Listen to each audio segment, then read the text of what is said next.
Chapter 1362. Boom!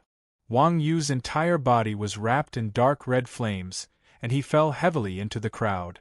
Most of the Black Dragon Triad players who ran back were long-range professions. Even if they were not, they were assassins. In short, they were weak. Wang Yu had a full set of godly equipment, and his attack power was already heaven-defying. Now that he had activated Burning Flame Steps, the damage was needless to say. As Wang Yu fell from the sky, a circle of white light of death lit up beside Wang Yu. With this 1 foot, more than half of the people were trampled to death. At this time, Wang Yu was like a demon in the eyes of the Black Dragon Triad players. Seeing Wang Yu catch up and trample so many of their teammates to death, the Black Dragon Triad players' hair stood on end. They dragged Carl and ran in all directions. "All of you, come back!" Wang Yu roared, leaped up, and used Flaming Tornado Kick with a swing of his legs. Flaming Tornado Kick Flame Enhancement, Flaming Storm. Flaming Tornado Kick was an upgraded version of the Grandmaster of Combat's Tornado Kick. It could use powerful flame power to attract surrounding hostile targets to its side. It was a common skill used by Grandmasters of Combat to gather monsters. Regardless of the attack power, this group effect was definitely a necessary skill for short-range professions like Grandmasters of Combat. Under the enhancement of Burning Flame Steps, Flaming Tornado Kick was strengthened into a more powerful Flaming Storm. Not only did it greatly increase the attack power, but it also greatly increased the absorption range. Wang Yu's figure turned in mid-air, and he immediately turned into a crimson firestorm, and the flames spread in all directions. The Black Dragon Triad players had not run far when they felt something pulling them from behind. They involuntarily retreated, and were instantly engulfed by Wang Yu's flaming storm. In the flames, white light appeared one after another. The Black Dragon Triad players were all beaten into ashes by Wang Yu. The few shield bearers from the Black Dragon Triad had also caught up to Wang Yu's side. Looking at the mess at the scene, they were stunned and completely lost their will to fight. These guys had been in Saga City for so long, and they had encountered all kinds of situations. However, this was the first time they were beaten to the point where they did not even have the courage to fight back. The shield bearers had lost their fighting spirit, so naturally, they lost their murderous intent. Wang Yu turned around unhurriedly and glared at them. He was obviously asking, "Are you still coming?" The others also understood Wang Yu's meaning and hurriedly stepped back, shaking their heads and waving their hands to show that they were convinced. Wang Yu pointed at Carl and gestured.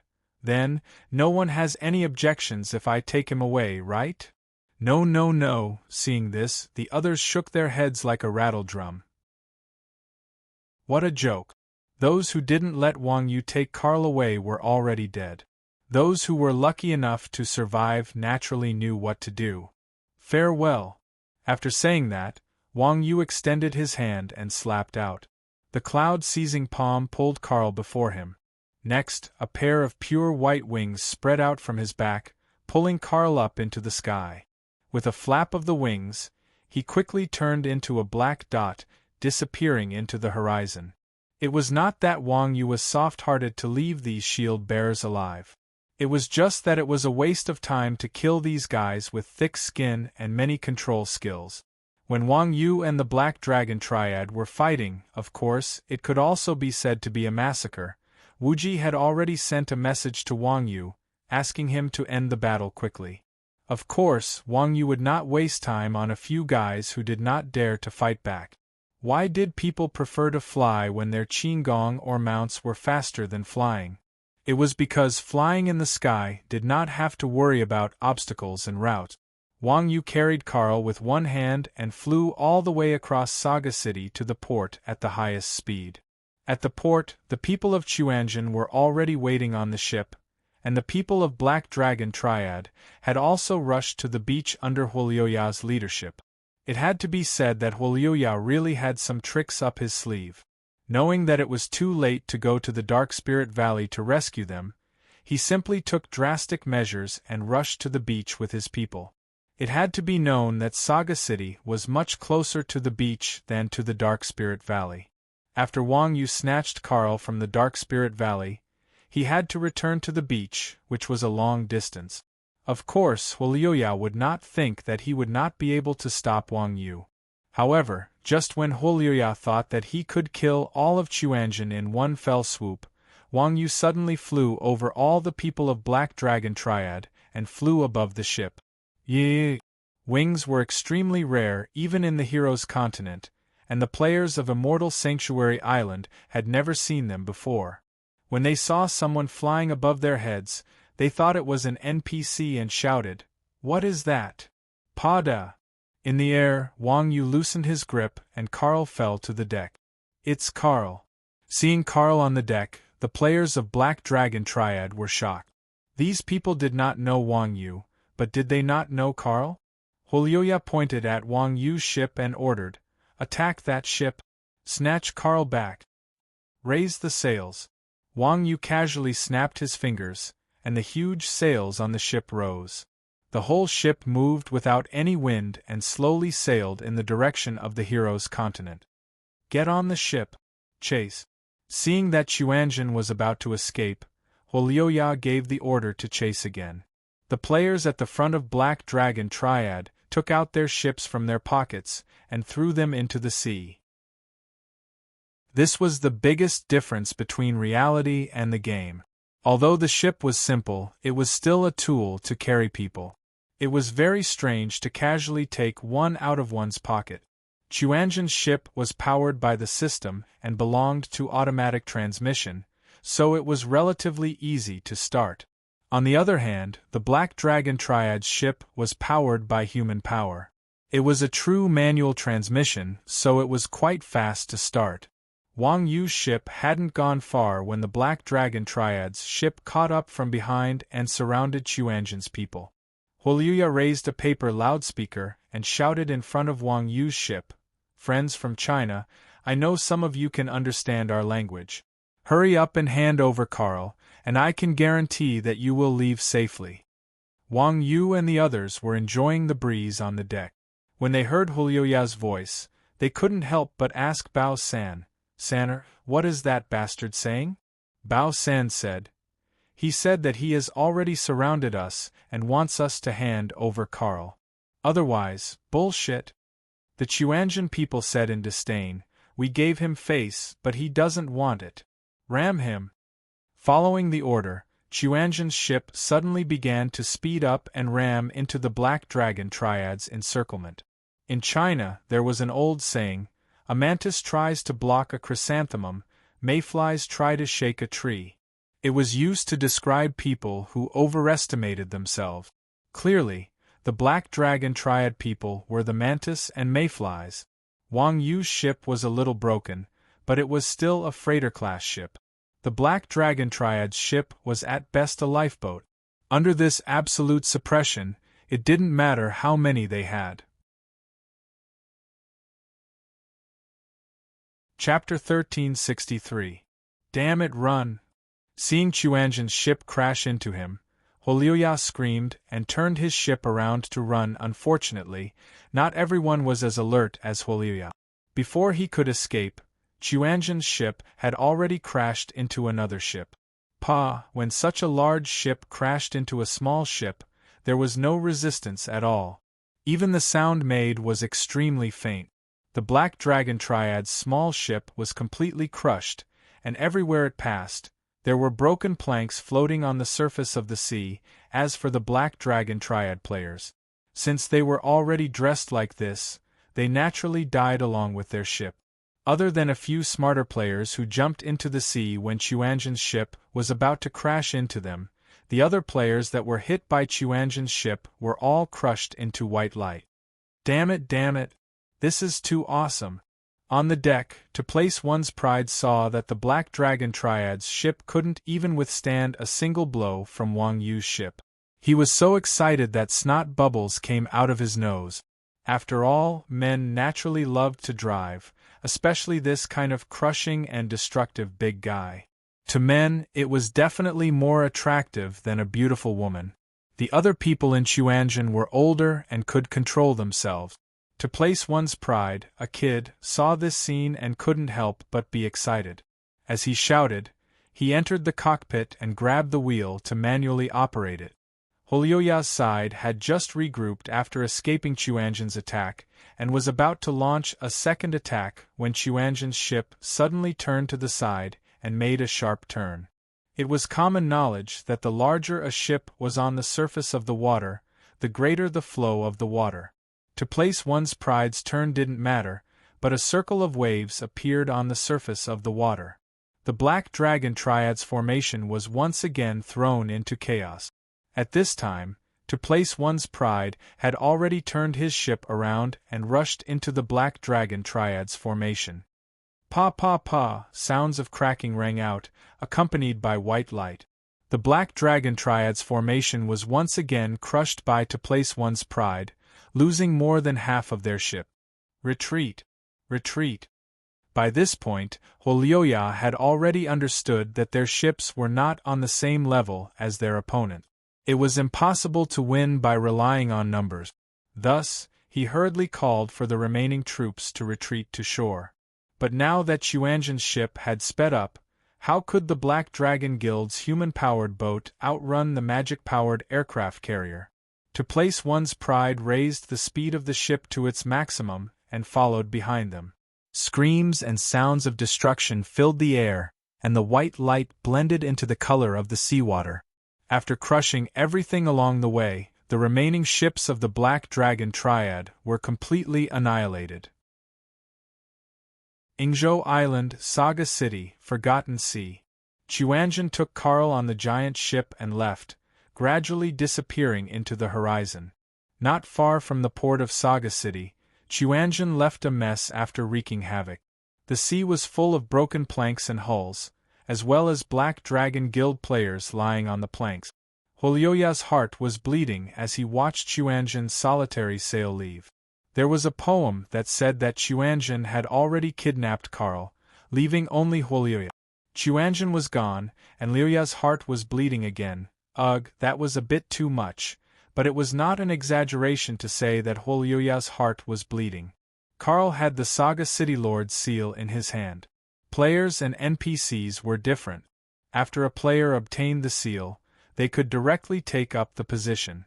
In this way, the meaning of Carl being kidnapped was equivalent to the position of Saga City Lord no longer belonging to the Black Dragon Triad. In fact, Saga City was the most remote city in Ingzhou Island. It was not very valuable, and it only had the advantage of a port. Ingzhou Island was an isolated island. As long as the Black Dragon Triad and the other 5 cities were still there, even if this city was taken by others, it would not be difficult to take it back. Huoyoya was not someone who could not afford to lose. The reason why his heart was bleeding was mainly because Chuanjin had destroyed his fleet. There was no need to elaborate on how important ships were to a port city. The key was that there was no shipbuilding technology in the game. The ships of the Black Dragon Guild's fleet were all hand-built by the guild's players after countless failures. In this era of swords and magic, production was so low that it was hard to imagine how much effort it took to build a ship. The Black Dragon Gang had spent all of their resources to build a fleet. Because Saga City was a port city, they let Huoyoya use it as a facade. But now they were completely destroyed. Huoyoya's current mood was absolutely King Dog. He had destroyed the fleet, but he had still failed to snatch Carl back. Huoyoya's head was about to explode. He had to rebuild the fleet or snatch the seal back. Otherwise, he would not be able to explain himself to Huoyoya. He might even lose his job. "Boss, are we still going after them?" At this moment, a player with a mustache poked his head over and asked. This mustache player was Huoyoya's confidant, Huoyalai. Just from his name, one could tell that he had a special relationship with Huoyoya. Huoyoya's plan to surround Chuanjin had been devised by Huoyalai. It could be said that he was Huoyoya's most trusted advisor. "Chase." Huoyoya looked at Huoyalai and replied in a bad mood, "Chase my ass? Are we swimming after them?" But if you don't get the seal back from Carl, we'll both be finished. Huoya Lai was a smart person. He knew Huoya's current situation. With their relationship, if Huoya lost his job, Huoya wouldn't have a good time. How am I supposed to know? Huoya said gloomily. If I had a way, I wouldn't be so depressed. How about we look for someone? Huoya suggested after thinking for a moment. Look for someone? Huoya frowned. Who? The problem is that we don't have a ship. We can't go to Hero's continent. That's easy, Huoya Lai said. We'll look for Hero's continent's people. Once we're done, we'll have them mail us the seal. Will that work? Huoya's eyes glowed. However, he still felt that this plan wasn't very reliable. Although Immortal Abode Islands players were weaker than Hero's Continent's players, Huoya was still a leader. It wasn't hard for him to tell that Xuanzhen's people weren't ordinary experts. No problem, Huoya Lai said. I know a few experts on the forums who specialize in this sort of business. Their asking price is a bit high, but it's better than losing our jobs. If you agree, I'll go offline and send them an email. This, Huoya rubbed his chin and thought. Huoya was a very conceited person. If he had a plan, he wouldn't ask others for help. However, he had no other choice. Chapter 1364. While Huoya and the others were struggling on the sea, Xuanzhen's group had already left Immortal Abode Islands territory. The weather on the sea was as clear as ever. Xuanzhen's ship sailed smoothly on the endless sea, drifting with the wind. On the deck, the Xuanzhen members were basking in the sun and looking at the sea. They were in a good mood. To place one's pride, he was full of smiles. He seemed to be immersed in the excitement of crushing his opponent. Wang Yu squatted beside Carl with a frown. He held a short sword in his hand and poked Carl, who was lying on the deck. He asked Wuji, "Is this bastard dead?" "I'm not sure." Wuji took out his staff and waved it twice. Seeing that Carl did not move, Wuji rubbed his chin and said, "It's all your fault. Why are you trying to act cool? Anyone would die if they were thrown from such a high place." Tch. Wang Yu curled his lips and said, "I flew from Evil Spirit Valley to the sea. It's already good enough that I could fly there with one person. Who cares how he landed? What do you think we should do if he died?" "He won't die," Wuji said confidently. "For a wild boss like this, there won't be a corpse if he dies. You probably knocked him out." "Knocked him out?" Hearing Wuji's words, Wang Yu called out to Mingdu, who was acting cool with Yang Na, and said, "Old Li, come here for a moment." "What?" Mingdu turned his head and asked impatiently. Clearly, being interrupted while flirting with girls was a very unpleasant thing. Wang Yu pointed at Carl on the ground and said, "Pour some water on his face. It's cold." Wang Yu did not know whether this would work or not. In any case, it was what was shown on TV. Mingdu was quite dissatisfied with Wang Yu using him as a tool in front of a girl. But what could he do? He could not fight back. He could only throw a water ball at Carl's face. Splash! The ice ball landed on Carl's face, but he still did not move. Sigh, looks like he's really dead. Seeing this, Wang Yu sighed and said, "Forget it, throw him into the sea." As he spoke, Wang Yu lifted Carl with one hand and was about to throw him into the sea. After all, he was once the lord of a city and was a respectable person. They couldn't let him die without a burial place, right? A sea burial was quite suitable for Carl's identity. But at this moment, Wuji suddenly pulled Wang Yu back and said, "Don't throw it, what's wrong?" Wang Yu was puzzled. "They're already dead. Why aren't you throwing them away?" "Don't worry." Wuji smiled and said, "Take off his clothes first." F***ck. Wang Yu was horrified. "Are you going to F***ck me again?" She really couldn't tell that Wuji had such a refined appearance. In any case, he was a cultured person with quite a unique taste. However, considering all of his previous misdeeds, It was impossible for him to do such a thing. I'm not interested in men. Wuji waved his hand and said, "This guy is still a boss. His clothes should be good. No matter how small a fly is, it's still meat." Wang Yu thought for a moment and said, "What you said makes sense." After saying that, Wang Yu threw Carl on the ground and reached out to take off his clothes. Unexpectedly, at this moment, Carl, who was already like a dead person, suddenly opened his eyes, rolled backward, and jumped up. F***ck. What the hell? Carl's sudden rise gave Wang Yu a shock.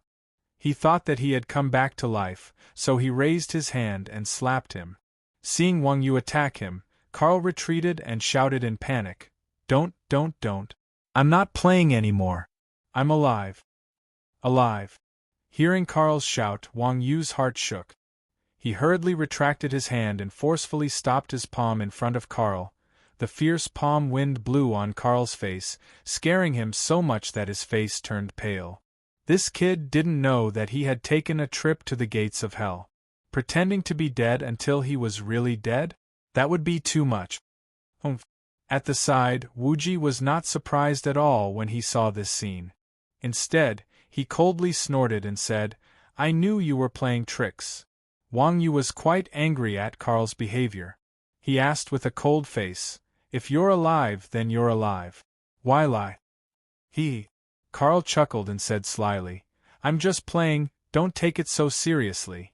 I didn't say that I was dead, you're the ones who insisted on thinking so. Who the hell is playing with you?"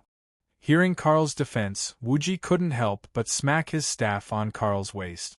For some reason, Wuji was very unhappy when he saw this NPC. However, Wang Yu saw Wuji's shadow in this NPC. It seemed that the saying that people hated themselves the most was credible. Haha. Carl laughed and said, "I didn't expect you to be so powerful. You actually rescued me. Let's go, let's return to Harbor City. When we return, I'll definitely reward you well." Hearing Carl's words, Wang Yu smiled faintly and then asked, "I didn't save you to listen to your nonsense. Please tell me where the Harbor City Lord's seal is." Meow, the traps in this game are really everywhere. Carl's words just now were obviously changing the concept. After all, Wang Yu was now the system-certified Harbor City Lord, and he was only one seal away from being the official Harbor City Lord. On the other hand, Carl held the Harbor City Lord's seal in his hand and was only one title away. If Wang Yu had casually agreed to Carl's words just now, then it was obvious that he had fallen into Carl's trap.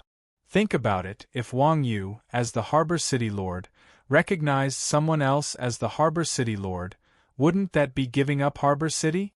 Perhaps the Harbor City Lord would be replaced by Carl on the spot.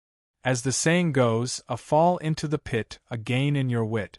Wang Yu had suffered in the hands of NPCs so many times and was considered a veteran. He had long been trained to be extremely vigilant. When encountering ordinary NPCs, Wang Yu would be careful, not to mention Carl, the damn liar who almost deceived him just now. Sure enough, seeing that Wang Yu was not fooled, Carl showed a disappointed expression on his face. Then he rolled his eyes and replied, "The seal. I've hidden it. When we return to Harbor City, I'll tell you where I hid it." "There's no need to go to Harbor City," Wuji continued. "I know it's hidden on you. Take it out quickly." Hearing Wuji's words, Carl was stunned and looked at Wuji with a pale face. Why do you say that?" Wuji stared at Carl and sneered, then said word by word, "Because you're a person who never trusts others." With how vicious Wuji's eyes were, he could see through Carl at a glance. In Wuji's eyes, a stray dog like Carl would not easily trust others. He would not be at ease if he did not carry something as valuable as the Harbor City Lord's seal with him. Chapter 1365. Otherwise, this fellow wouldn't have pretended to be dead as soon as he boarded the ship in an attempt to get Wang Yu to throw him into the sea. After being exposed, he still wanted to trick Wang Yu. If he didn't have the seal on him, there would be no point in tricking Wang Yu. Ha ha! Carl laughed when he heard Wuji's explanation. At the same time, he slowly took 2 steps back to the side of the ship. He then said proudly, "You're very smart. No wonder you had the ability to fish me out of the dungeon. But do you think you can catch me on the sea?" With that, Carl leaned back and jumped off the ship. As the castellan of 2 port cities, Carl didn't have any other abilities, but he was undoubtedly good at swimming. To the people on the ship who couldn't swim, letting Carl jump into the water was like letting a tiger return to the mountain and a dragon return to the sea. It wouldn't be so easy to catch him again. Seeing Carl jump off the ship, Wang Yu was slightly stunned. He didn't wait for Carl to fall into the water and was about to chase after him, but he was stopped by Wuji. "Don't worry, he can't get away, splash." As he spoke, Carl had already jumped into the sea. After giving Wang Yu and the others on the deck the middle finger, he dived into the water. To place one's pride said anxiously, "Damn, he's going to run away." However, just as to place one's pride finished speaking, the sea suddenly surged, and a giant pincer grabbed Carl out of the water. Following that, Blackbeard surfaced. "Hee, where do you think you're going?" Blackbeard let out a weird laugh and jumped onto the boat with Carl in tow. He loosened his grip, and Carl fell heavily to the ground, making him dizzy. Carl rolled a few times on the deck before coming to his senses. He looked at the cruel Blackbeard and the Chuanjian people in horror, his face filled with indescribable astonishment. Carl and Blackbeard were both familiar with the sea. He never would have thought that the famous Blackbeard of the Forgotten Ocean would actually collude with players to attack him. "Humph!" Wuji laughed coldly. "Have you given up this time? Why aren't you handing over the seal?" Carl didn't want to be outdone. He said shamelessly, "What if I don't give it to you? If you have the ability to kill me, then don't even think about getting this city lord's seal." He could not tell that this Carl was a ruthless character despite his sloppy abilities. What he feared the most in Jianghu was this kind of dogskin plaster that could not be moved by force or persuasion. He relied on the fact that others did not dare to do anything to him and was a pain in the neck. Of course, Carl was unlucky today to bump into Chuanjian's group. Chuanjian's group was extremely experienced in dealing with troublemakers. After all, Chuanjian's group was the same as Carl's. How did the saying go again? Only a more shameless person could deal with a shameless person. Facing Carl's threat, everyone in Chuanjian laughed. Wang Yu pointed at Blackbeard and ordered, "Capture him." Although Blackbeard wasn't Wang Yu's subordinate, he would never forget how he was reduced to a player's follower. How would he dare to go against Wang Yu's words? So, he walked to Carl's side and grabbed him tightly in his hands. At this moment, without waiting for Wang Yu to speak, Mingjian Daoxue walked out from the crowd. He walked to Carl's side and casually patted Carl's chest. Being touched by Mingjian Daoxue, Carl's body quivered. A green helmet appeared in Mingjian Daoxue's hands. "Oh, Yamatai Chief's helmet. Gold equipment. The color is quite unique. Bao San is giving you. It suits you." Mingjian Daoxue looked at the helmet in his hands and threw it to Bao San. Scram! Bao San angrily knocked the helmet to the ground. When Carl saw the helmet in Mingjian Daoxue's hands, his face turned green. He struggled and shouted, "Let me go! You can't do this to me!" However, Blackbeard was a strength-type boss. He was much stronger than trash like Carl. No matter how Carl struggled, he couldn't break free.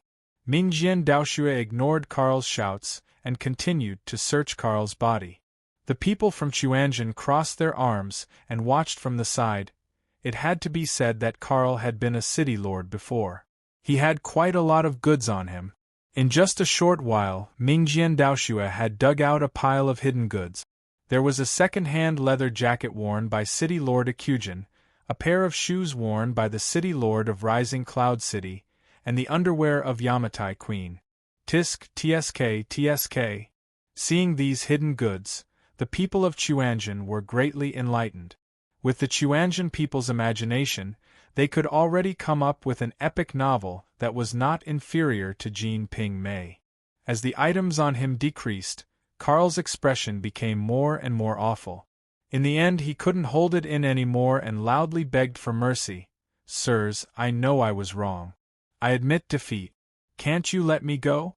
I'll hand the seal to you myself." Mingjian Daoxue took the opportunity to gulp down a bottle of recovery potion.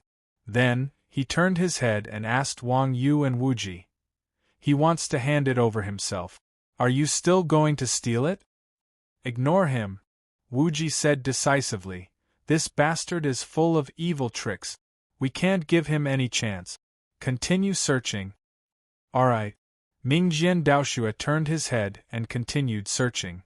After who knew how many times, his hand suddenly sank. A square-shaped seal appeared in Mingjian Daoxue's hand. Seeing that Mingjian Daoxue had taken out the seal, Carl revealed a look of despair. "F***ck. I finally found it." Mingjian Daoxue heaved a long sigh of relief when he saw the seal. Then, he threw the seal to Wang Yu. Wuji was just about to ask Blackbeard to put Carl down when Wang Yu frowned and said, "That's not right." "What's wrong? Is it fake?" Everyone from Chuanjian was shocked when they heard that. "No. This is not the Harbor City Lord's seal," Wang Yu said as he displayed the seal's attributes. Castellan's seal, Saga City valuable item. The holder of this seal can obtain Saga City. F***ck. Seeing the seal's attributes, everyone exclaimed, This is actually the Saga City Lord's seal." Everyone was just looking for the Harbor City Lord's seal. They didn't expect to get an unexpected reward. No wonder Black Dragon was so desperate. It turned out that Carl did not only have the Harbor City Lord's seal in his hand. This old fellow had been swindling people for so many years and still had some result. Now, he even found the Saga City Lord's seal. Who knew what else he could find? Continue searching. Thinking of this, Wuji pointed at Carl excitedly and ordered Mingjian Daoxue. Mingjian Daoxue also continued to search with great enthusiasm. It turned out that the probability of a pie falling from the sky was extremely small. It was even less likely for it to happen twice in a row. A group of people from Chuanjian surrounded Carl. Mingjian Daoxue did not know how many times he had searched until Carl was only left with his underwear. In the end, other than the Harbor City and Saga City Lord seals, he did not find the seals of other main cities. Chapter 1366. After Nameless Sword Daoxue stripped Carl naked, Blackbeard threw him on the ground again. The two Castellan seals were Carl's last hope for survival. As long as he had the two seals, Carl had a chance to make a comeback.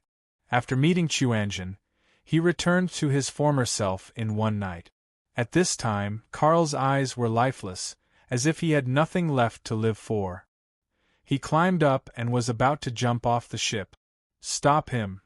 Wuji waved his hand and Blackbeard picked Carl up again. Carl calmly looked at Wuji and said resentfully, "Where are the seals? I have nothing now. Are you still not letting me go?"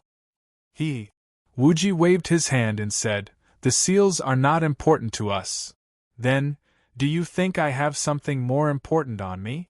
Carl looked confused. "Yes." Wuji nodded and said, "No, you are very important to us." Then, Wuji gave Mingdu a look. Mingdu raised his staff and a thick thunderbolt fell from the sky and landed on Carl's head. Carl was not a powerful NPC. How could he withstand Mingdu's attack? Kacha! Carl was turned into ashes by Mingdu's thunderbolt. "Aya, why did you kill him?" Seeing Wuji instructing Mingdu to kill Carl, Wang Yu could not bear to do it. Although the other party was an NPC, he still had a life. "Old cow." Wuji sighed and said, "You are now the Castellan of two main cities. You are a feudal lord. Your identity is completely different from before. Don't be as naive as before." As mentioned before, one should not meddle in politics if one is not in a position. The previous Wang Yu was just a normal player. No matter how famous he was at most a player who knew how to play. The barefooted did not fear those who wore shoes. Ordinary players would not dare to provoke an expert like Wang Yu, who was a member of a small guild. Large guilds always acted from the perspective of profit. Naturally, they would not go through the trouble of targeting a small group. After all, tormenting them would also cost money. It was obviously not worth it to deal with a small group of people. Moreover, the Chuanjian group was a group of ruthless people. There would be no glory in beating them. If they couldn't beat them, wouldn't it be even more shameful? Now, Wang Yu was no longer a new player. He had 2 main cities under his name. It should be noted that there were very few major guilds that had control over a major city.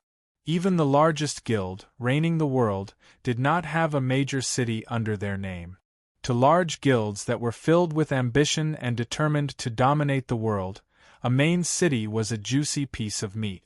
Who wouldn't want a piece of the pie? Even if Chuanjian's current name could suppress Yu Huiqing's big guild, what about in the future? The update speed of the players in the game was much faster than the update speed of the game. In a few months, no one would remember the horror of Wang Yu. Even if Wang Yu could suppress Yu Huiqing's guild, what about the other main cities? With such a great temptation, there would eventually be a guild that couldn't resist. Karl was the former city lord of Harbor City. If he could get the seals of Saga City and Harbor City, he would definitely be able to get the seals of other main cities. If one day his city was robbed by other guilds, wouldn't it be setting up a strong enemy for Wang Yu? Although Wang Yu didn't have the intention to harm others, there were too many people who had the intention to harm others. Wu Ji understood Wang Yu's temper quite well.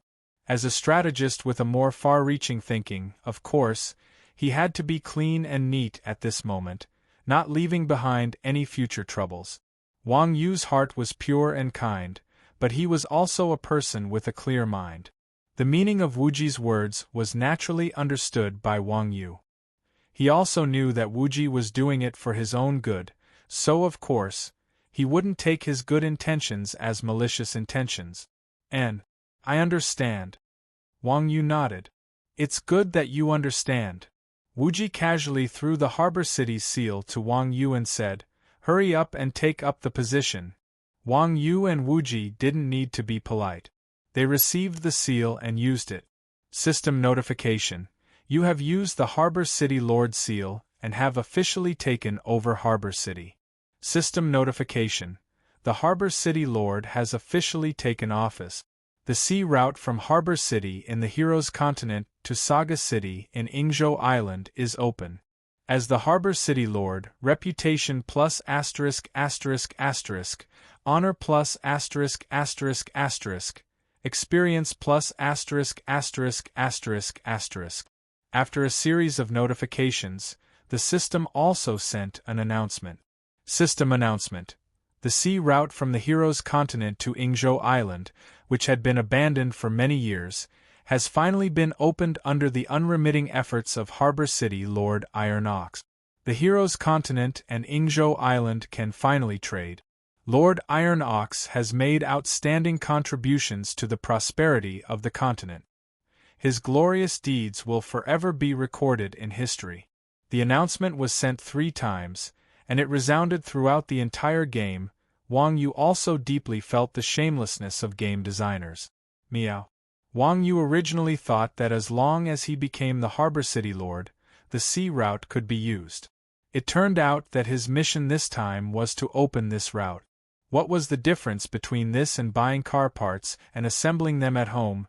Just as Wang Yu was feeling depressed, Wu Ji suddenly reminded him, "You haven't used the Saga City Lord's seal yet, right?" Wang Yu said, "I've used it, I can't use it anymore. The system notified me that my level is too low, and I can only have 2 main cities under my name." Wu Ji was speechless, thinking that this kid was quite fast. Thank God for the system restriction, or else he would have gotten the seal for nothing. "I can use it." Hearing Wang Yu's words, Mingdu said shamelessly, "With my ability, it's not too much to be the lord, right? Get lost." Wuji kicked Mingdu away. "Do you know how to speak Japanese?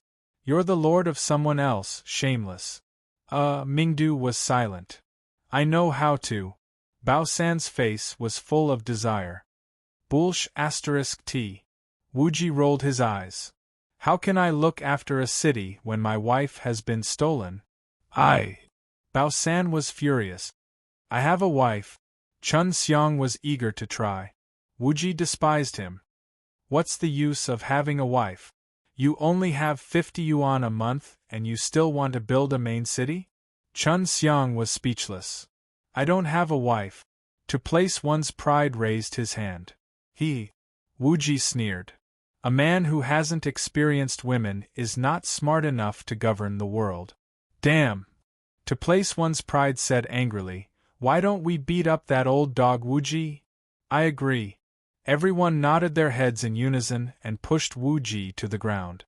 In fact, the reason why Wuji didn't agree with everyone using the Lord's Seal was that Xuanzhen was not a big guild with tens of thousands of people, and the number of players was too small to control a large territory. The reason why Wang Yu was able to monopolize 2 main cities was because the harbor city was originally an empty city.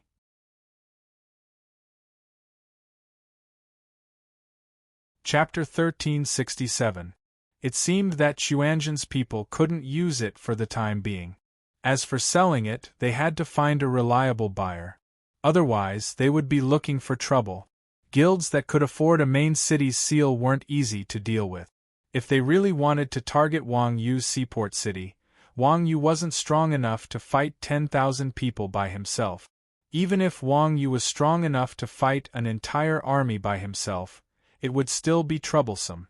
They weren't afraid of thieves stealing, but they were afraid of thieves remembering. Big guilds had a lot of people and money. They could quickly recover from a war. With the income of Xuanzhen's people, no matter how much money they had, it would only be a waste.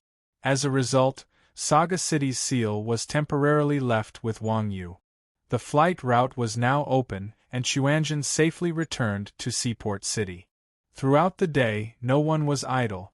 They fought pirates and went overseas. By the time they returned to Seaport City, it was already nighttime. Wang Yu's work and rest habits were quite regular. As usual, after returning to the city, Wang Yu went offline. Xuanzhen's people returned to Yu Huiqing. Apart from dungeon activities, Xuanzhen's people usually didn't play together. When they returned to Yu Huiqing, everyone disbanded and went on their own activities.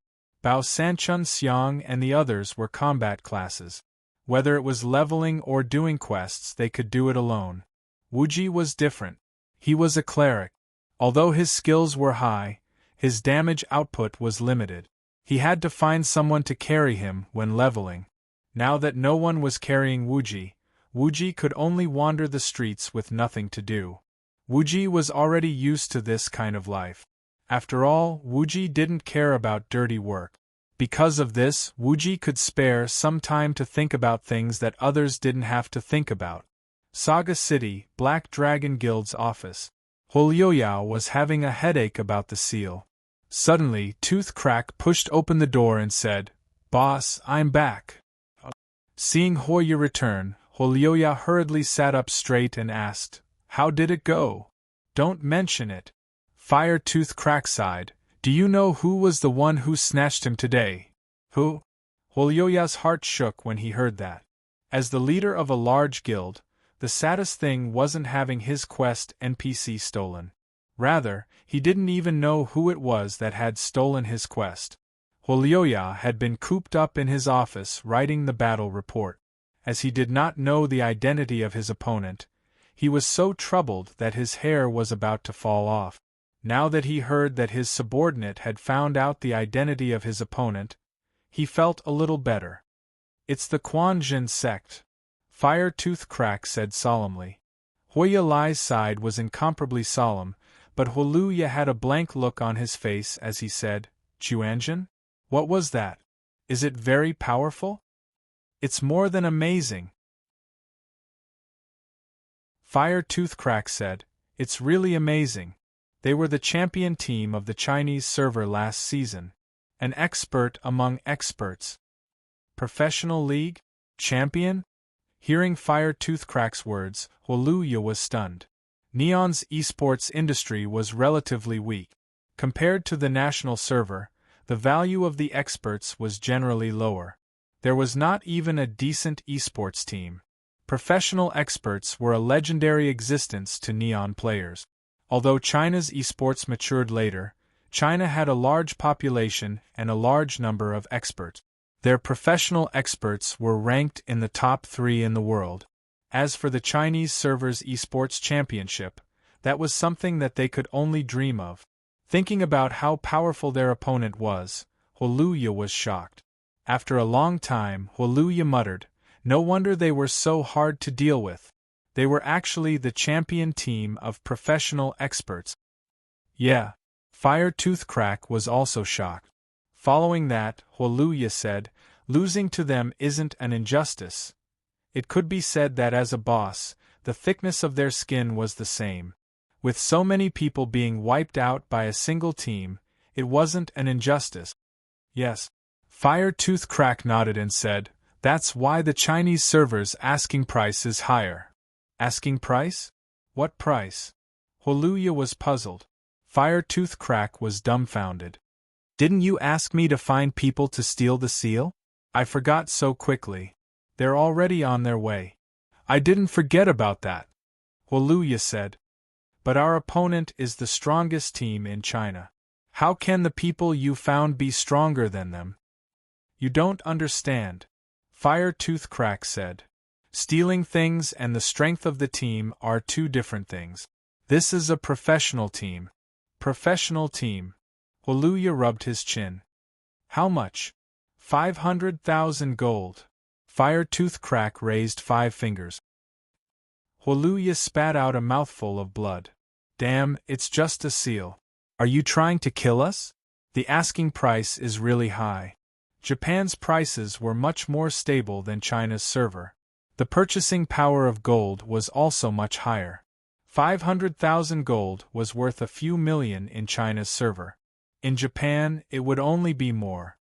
"There's no other way," Fire Toothcrack said helplessly. "Both sides are top-tier experts. In their words, this price is already very reasonable." Fire Toothcrack's words weren't wrong. 2 teams had more than 20 players. Spending a few million to hire 2 teams of top-tier experts for an exhibition match wasn't much. But Holuya still shook his head. "There's no point in spending so much money. It's better to just tell the headquarters. If they know who our opponent is, they'll let us off the hook." "That's true," Fire Toothcrack said. "But don't you think that spending this little bit of money will make China's strongest team suffer a loss? That'll make us look better." When Fire Toothcrack said this, Holuya immediately hesitated. According to accounting, losing the seal was considered a loss, and they could just report the loss. Then, getting the seal back was considered a contribution. Doubling GDP. Holuya's evaluation of Saga City was based on his contributions. If he reported the loss now, Holuya hoped that he wouldn't be blamed. If he got the seal back, and it was from the hands of Chuanjian's experts, how big of a contribution would that be? One had to know that the Quanzhen sect was the strongest team in Huaxia. Everyone knew about the relationship between Huaxia and Neon. If they could trample on the strongest team in Huaxia, their achievements would rise to the level of a nation-state.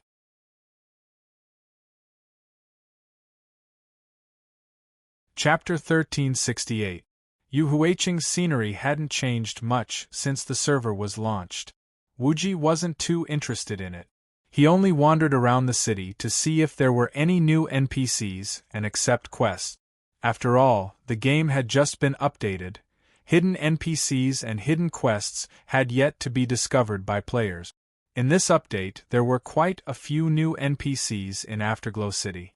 However, most of them were NPCs with special abilities. Quests couldn't be obtained from these NPCs. Only the inaccessible corners of the city were the best places to find hidden quests and NPCs. Little did they know that while Wuji was wandering around the city, a group of players appeared in Yu Huiqing's teleportation point. This group of players wore leather armor and had daggers at their waists. It was a strange sight. Everyone knew that the only class that used daggers in Rebirth was the assassin. Although assassins were strong in PvP, it was rare to see a group of only assassins like this. After all, Rebirth was a game that was very particular about the combination of classes.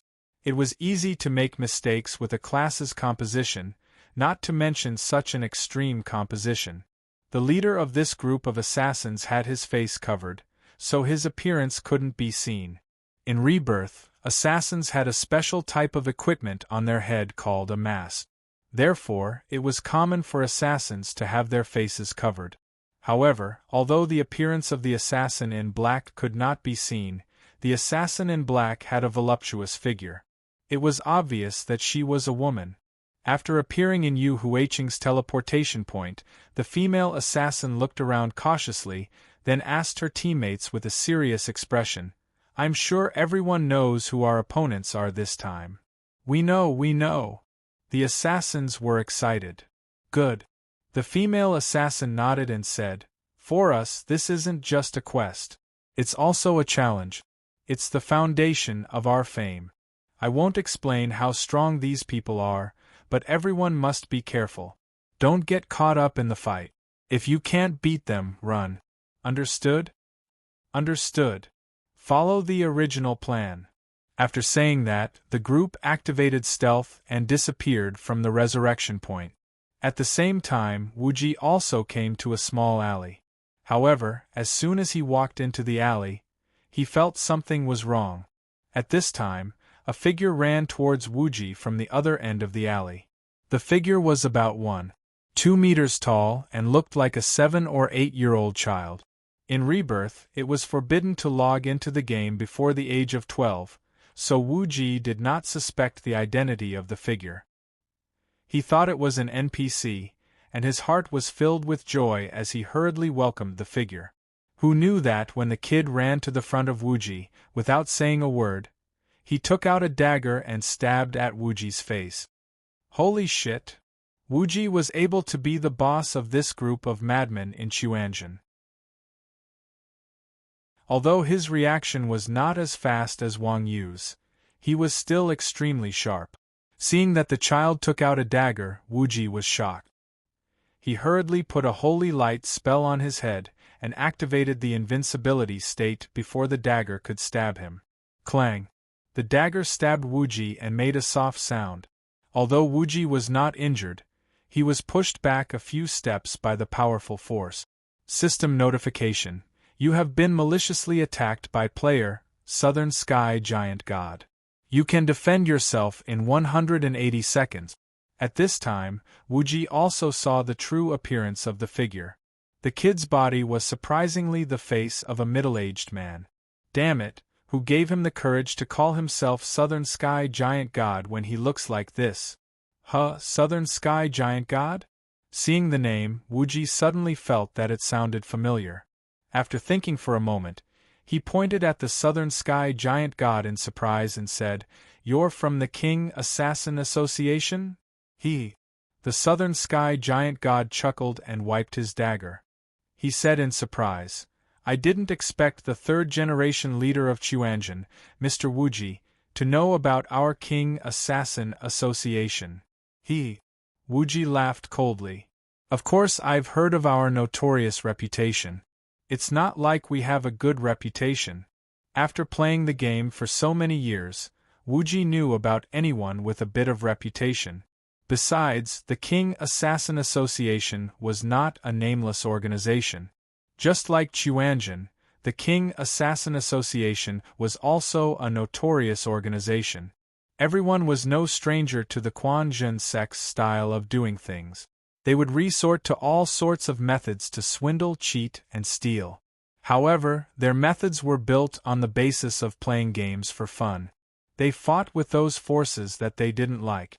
Although their methods were vicious, there were still many unaffiliated players who admired the Quan Zhen sex style.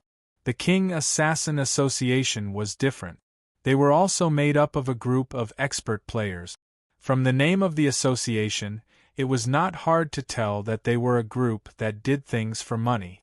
As long as they were paid enough, they would do anything dirty and shameless. They had always been looked down upon by the players. Back in the day, there was a wuxia game called The Legend of Ancient Heroes. It was divided into two factions, Gold and Ancient. The two strange organizations, Chuanjin and the King Assassin Association, respectively represented the bottom line of the two factions. These two organizations became famous in that game, and they were known as the Northern Chuanjin and the Southern King Assassin. However, Chuanjin focused on techniques when it came to battles of wits, while the King Assassin Association focused on violence when it came to robbing. Due to the difference in ideology, the two organizations had always looked down on each other when it came to techniques. Therefore, they had not crossed paths for many years and minded their own business. Everyone had been living in harmony. Now that Wuji was suddenly attacked by the King Assassin Association, it was beyond Wuji's expectation. Hee. The Southern Sky Giant God was not angry after being mocked by Wuji. Instead, he smiled and said, "Same to you. Chuanjin shouldn't be too humble either." It seemed like in the Southern Sky Giant God's eyes, Chuanjin and the King Assassin Association were jackals of the same tribe. "Cut the crap," Wuji said coldly. "Why would your King Assassin Association stay in your own territory? Why would you come to Yu Huiqing to look for me?" The Southern Sky Giant God squinted and stared at Wuji. "Everyone says that Patriarch Wuji is smarter than most people. Don't tell me you don't know what we're trying to do when you've encountered the King Assassin Association?" "You?" Wuji glanced at the Southern Sky Giant God with a disdainful expression. There were only two reasons why the King Assassin Association would come looking for someone, either to rob or to kill. The Southern Sky Giant God was only a small fry of the King Assassin Association, while Wuji was the boss of Chuanjin. Their statuses were not on the same level, so Wuji was extremely disdainful of the Southern Sky Giant God's arrogance. "Humph," the Southern Sky Giant God said with a cold laugh. "In the past, someone of my level wouldn't dare to come looking for you. But now, Patriarch Wuji, don't forget that you're only a priest. Die." Following this, the sacred light shield on Wuji's body gradually dissipated. The Southern Sky Giant God lunged at Wuji with his dagger.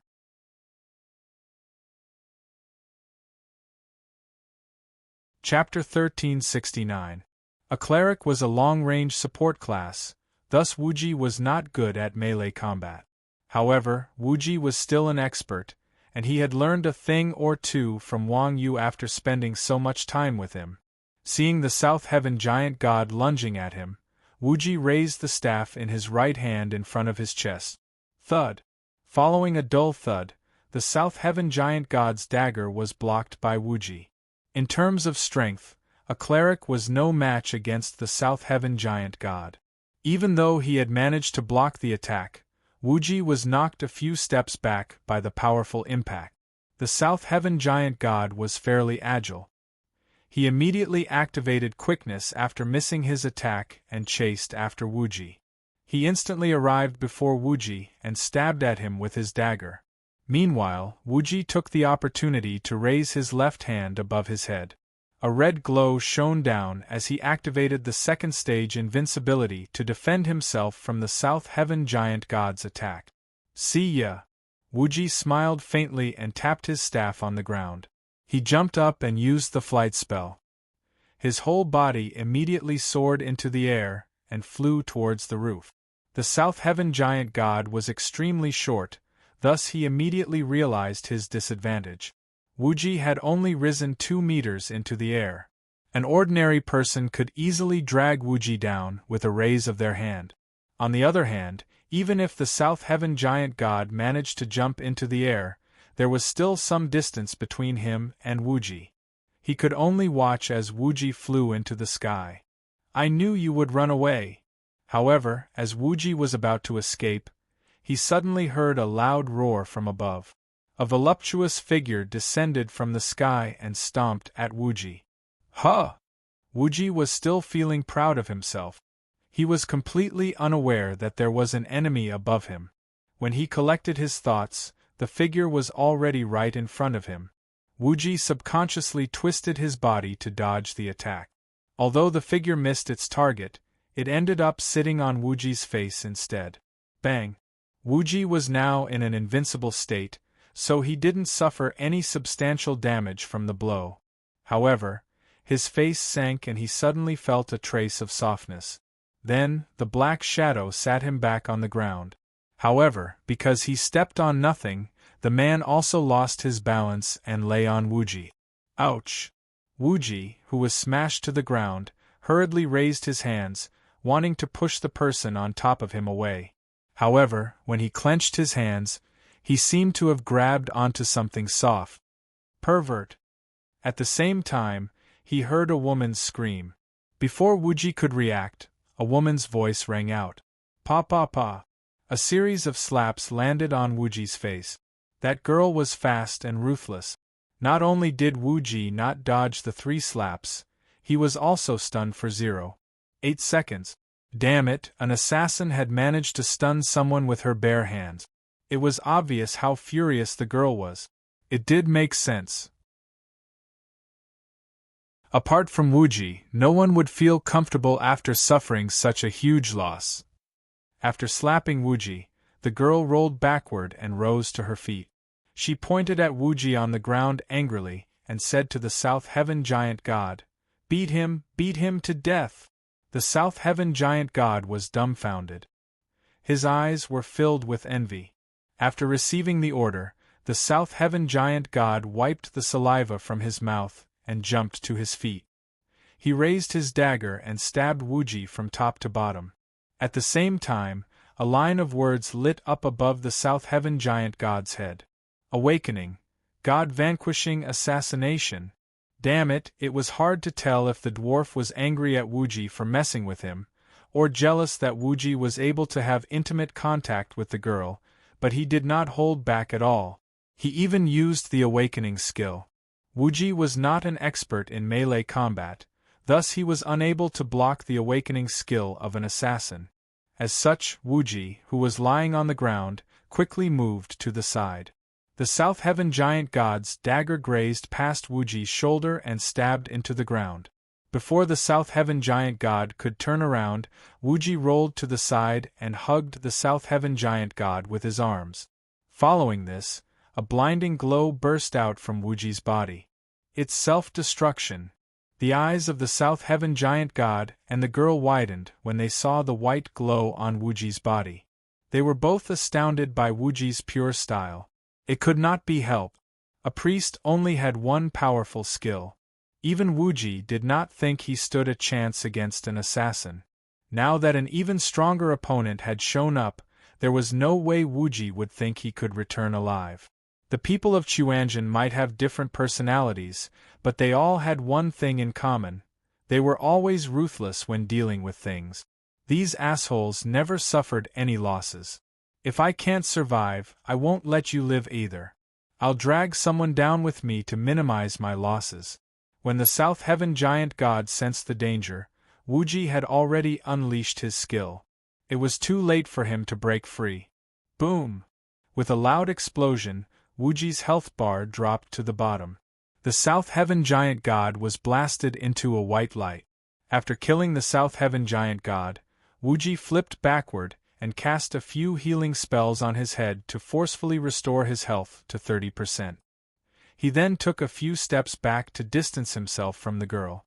The girl had no intention of chasing after Wuji when she saw him backing away. She crossed her arms and said, "The leader of the Chuanjin cult, Mr. Wuji Z, is only SOSO.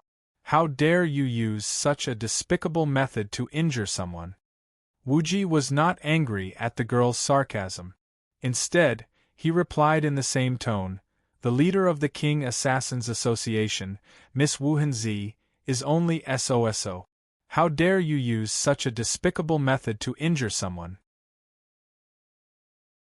Saying this, Wuji touched his face and glanced at the girl's butt. He shook his head and clicked his tongue. Whoosh! Wu Henzi's expression darkened when she heard Wuji's words. She raised her dagger and snapped, "Asshole! Shut up! Do you believe that I will kill you?" Just you?" Wuji waved his staff and tossed a holy flame at Wu Henzi. He then spread his hands and spread the wings on his back. He soared into the sky again. Wu Henzi was shocked and quickly ran toward him. After Wuji killed the South Heaven giant god, he immediately distanced himself from Wu Henzi. Now that Wu Henzi was silenced by Wuji, she could not use any of her skills. When she reached where Wuji was standing, Wuji was already in the air. The King Assassins Association was similar to the Chuanjin cult. They were both a group of experts. Wu Henzi must be quite capable to be the leader of such a group. Seeing that Wuji was about to fly away again, Wu Henzi swung his right hand. A rope shot up into the sky and tied onto Wuji's leg. "Come down." Immediately after, Wu Hen pulled down fiercely. Wuji's body swayed and he fell to the ground for the second time. After the previous battle, Wu Henzi could tell that she was no match for Wuji in a quarrel. Besides, the people of the Chuanjin cult were indeed as mad as the rumors said. They would bite back at the slightest mistake.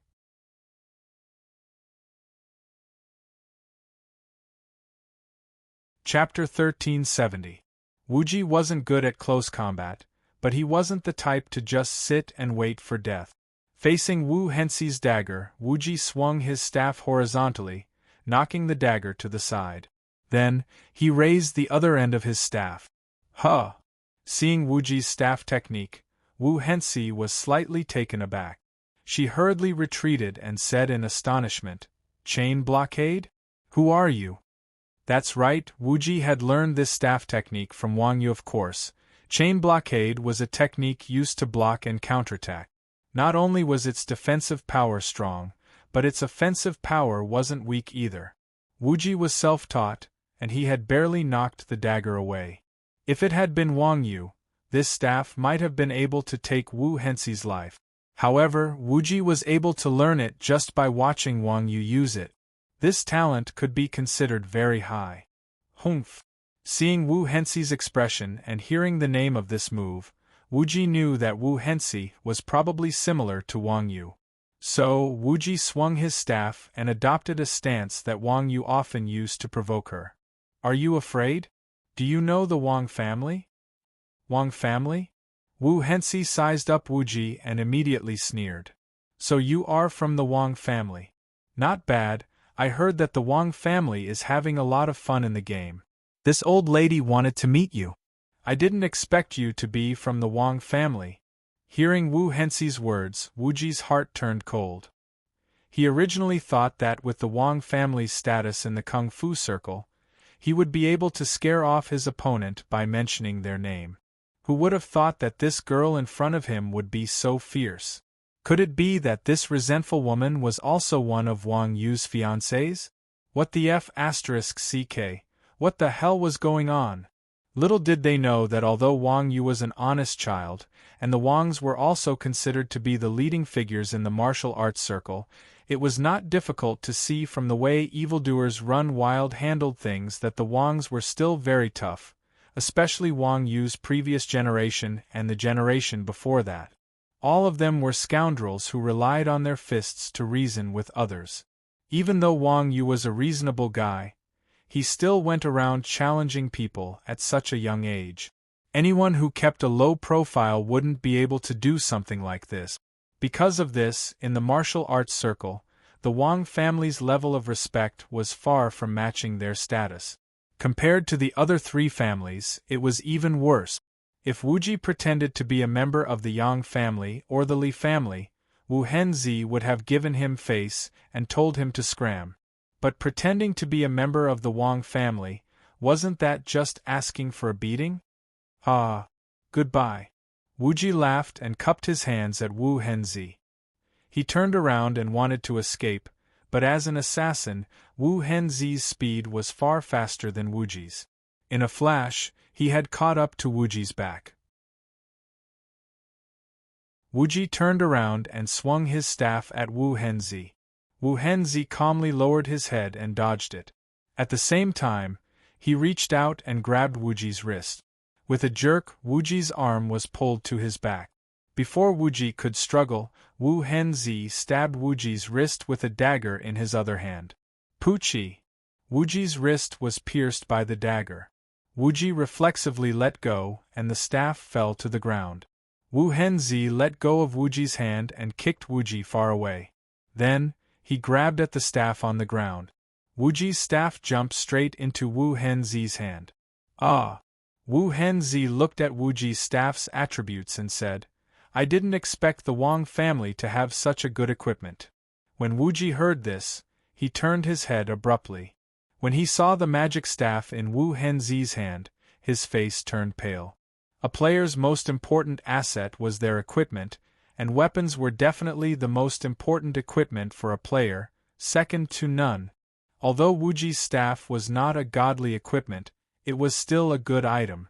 Moreover, it had been with Wuji for a long time. Wuji had long since gotten used to it.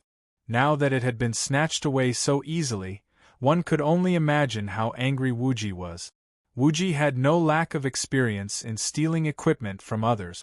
He didn't expect to be pecked in the eye by a bird and be robbed one day. However, Wuji was aware of this. Unlike the others, he didn't scream for the equipment to be returned. Instead, he calmly turned around, stared at Wu Henzi and said, "Speak. What do you want?" Wuji knew how powerful martial artists were. With Wu Henzi's abilities, defeating him wouldn't be difficult. Judging from Wu Henzi's current performance, he didn't come all the way here just to steal a piece of equipment. Now that someone from the Assassin Kings Association had appeared, there must be something else. "What do I want?" Wu Henzi casually stuffed Wuji's staff into his pocket. Then, he smiled and said, "The Assassin Kings Association has always been on par with Chuanjin. However, your Chuanjin has been in the limelight recently. You clearly don't care about us." "Ha ha!" When Wuji heard this, he said calmly, "Just because of such a small matter, the Assassin King offended our Quanjin sect. I believe President Wuhan knows the consequences." Indeed, there were two students who were about the same level. Suddenly, one of them became the top student in the country.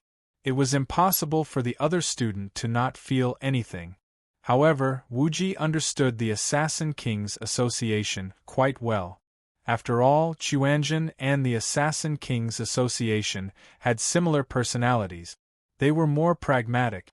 Things like reputation were like floating clouds to them. Otherwise, the two guilds wouldn't have crossed paths for so long. Just because of this small matter, provoking Chuanjin wasn't a wise move. "Of course not." Wu Henzi smiled, then stared at Wuji and said, "Is the Saga City seal in Chuanjin's hands?" Saga City seal? Wuji was shocked. He frowned and said, "How do you know?" The Assassin Kings Association was famous for robbing people. Naturally, Wu Henzi wouldn't hide anything from Wuji. He said calmly, "I took someone's money to eliminate a disaster. Tell me, how do I know?" "So that's how it is." Wuji nodded and said, "Your Assassin Kings Association really dares to earn any kind of money. But to tell you the truth, the seal was taken by Chuanjin, but it isn't with me." "TSK. Wu Henzi said disdainfully, "Don't lie to me just because I'm a woman. You are the leader of Chuanjin. If the seal isn't with you, who is? Did you sell it? It doesn't matter. You can give me the money. I'm not picky." "What a greedy woman." Wuji sighed and smiled. "The seal isn't for sale, but I advise you not to find out who has it. I'm doing this for your own good. Look at your curves. That bastard definitely won't be merciful just because you're a woman." "Don't bullshit with me," Wu Henzi said angrily. "If you dare to talk nonsense, I will destroy your staff now." With that, Wu Henzhi took out Wuji's staff and was about to destroy it. Don't. Wuji saw this and panicked. The two of us had contact beyond friendship. Don't be so heartless. Ignoring Wuji's nonsense, Wu Henzhi said fiercely, Tell me, who has the seal?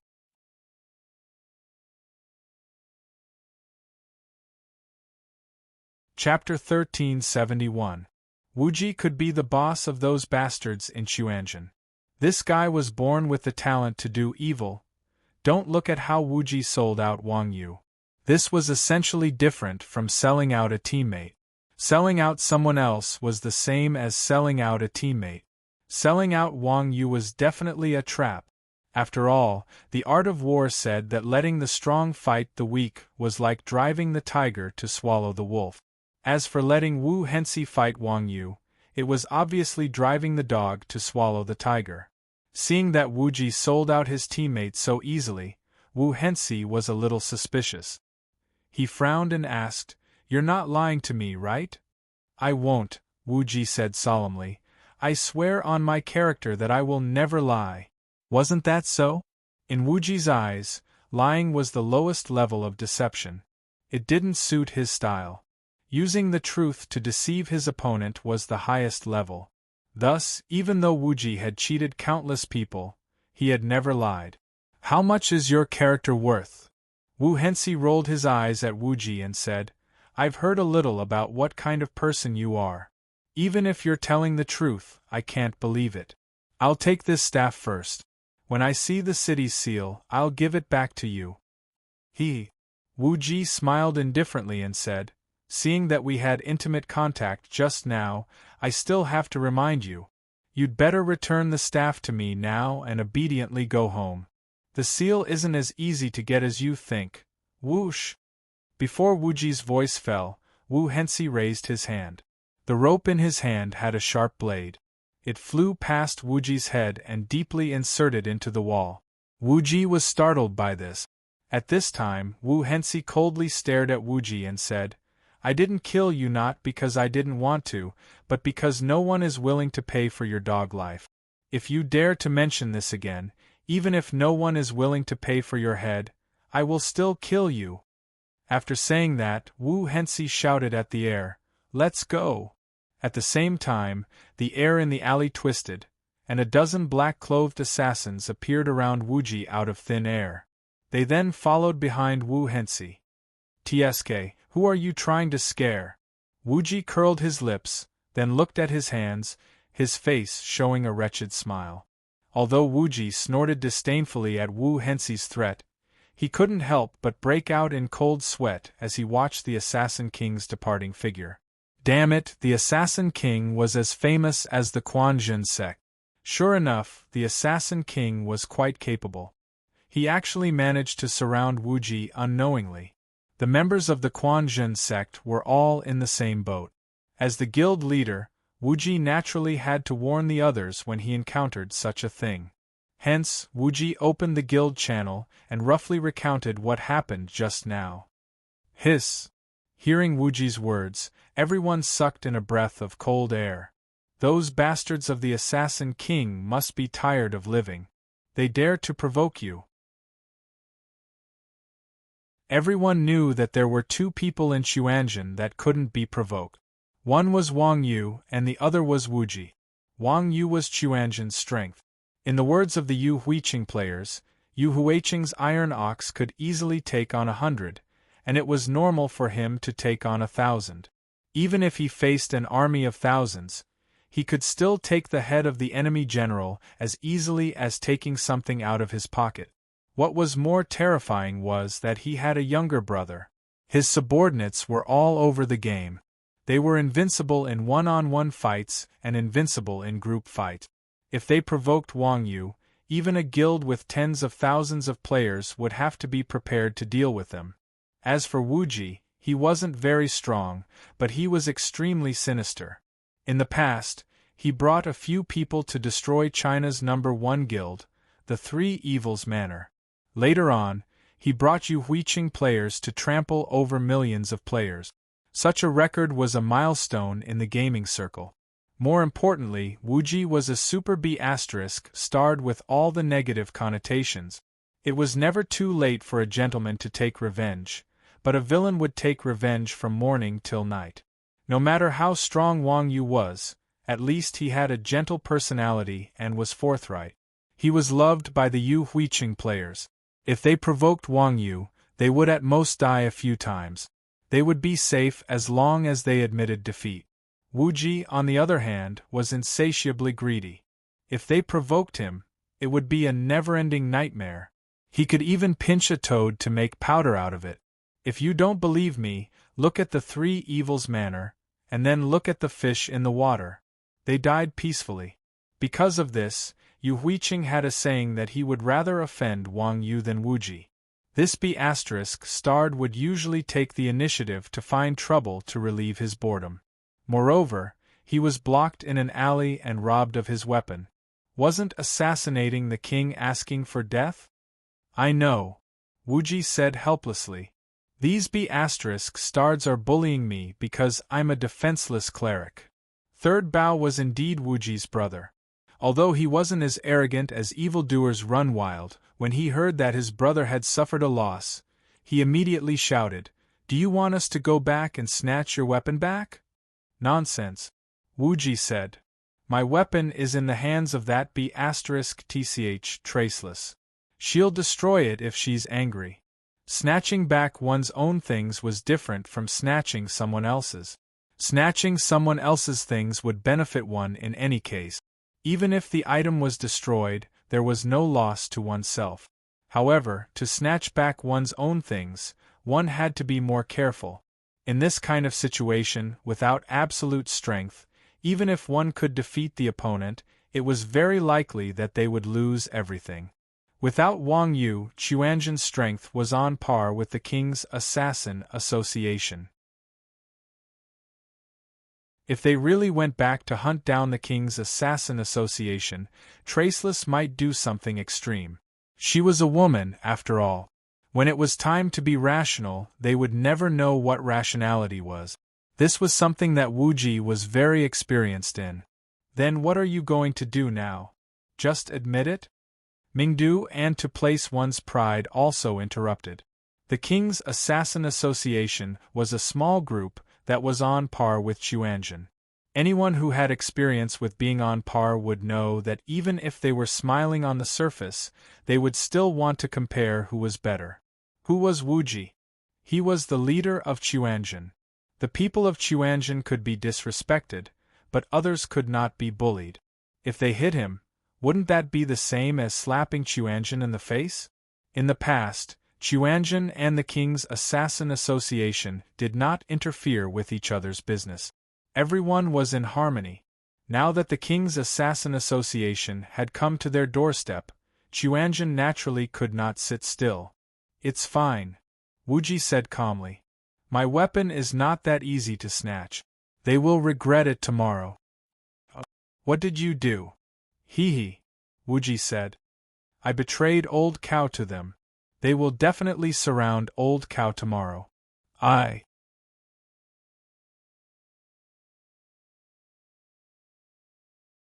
Chapter 1372. Wuji's plan was very good, but the Assassin King's Union and his men were not fools.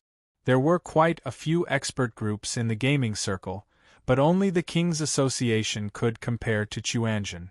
It was not hard to see that the King's Association was not as simple as just being strong.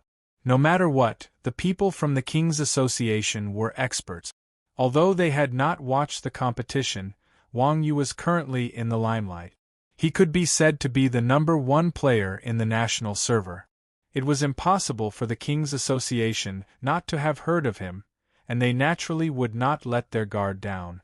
After finding out that the seal was in Wang Yu's hands, the people of the Assassin's King Association made thorough preparations and thoroughly investigated the background of Wang Yu and the Chuanzhen sect.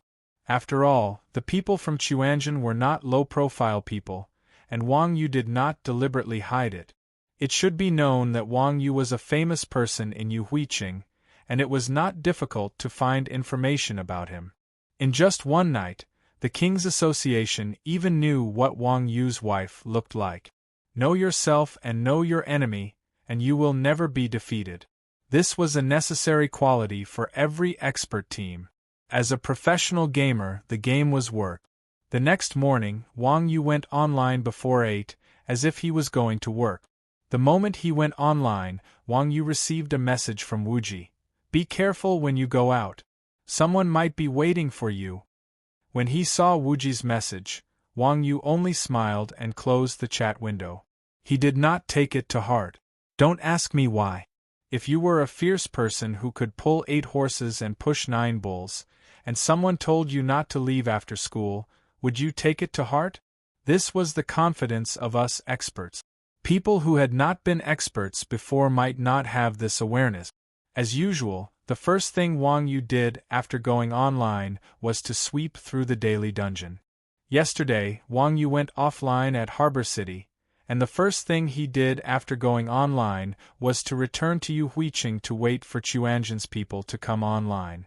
But when Wang Yu walked near the teleportation circle, a familiar figure suddenly appeared in front of Wang Yu. That person was none other than Mu Zixin. She was standing in the teleportation circle, looking around as if she was waiting for someone.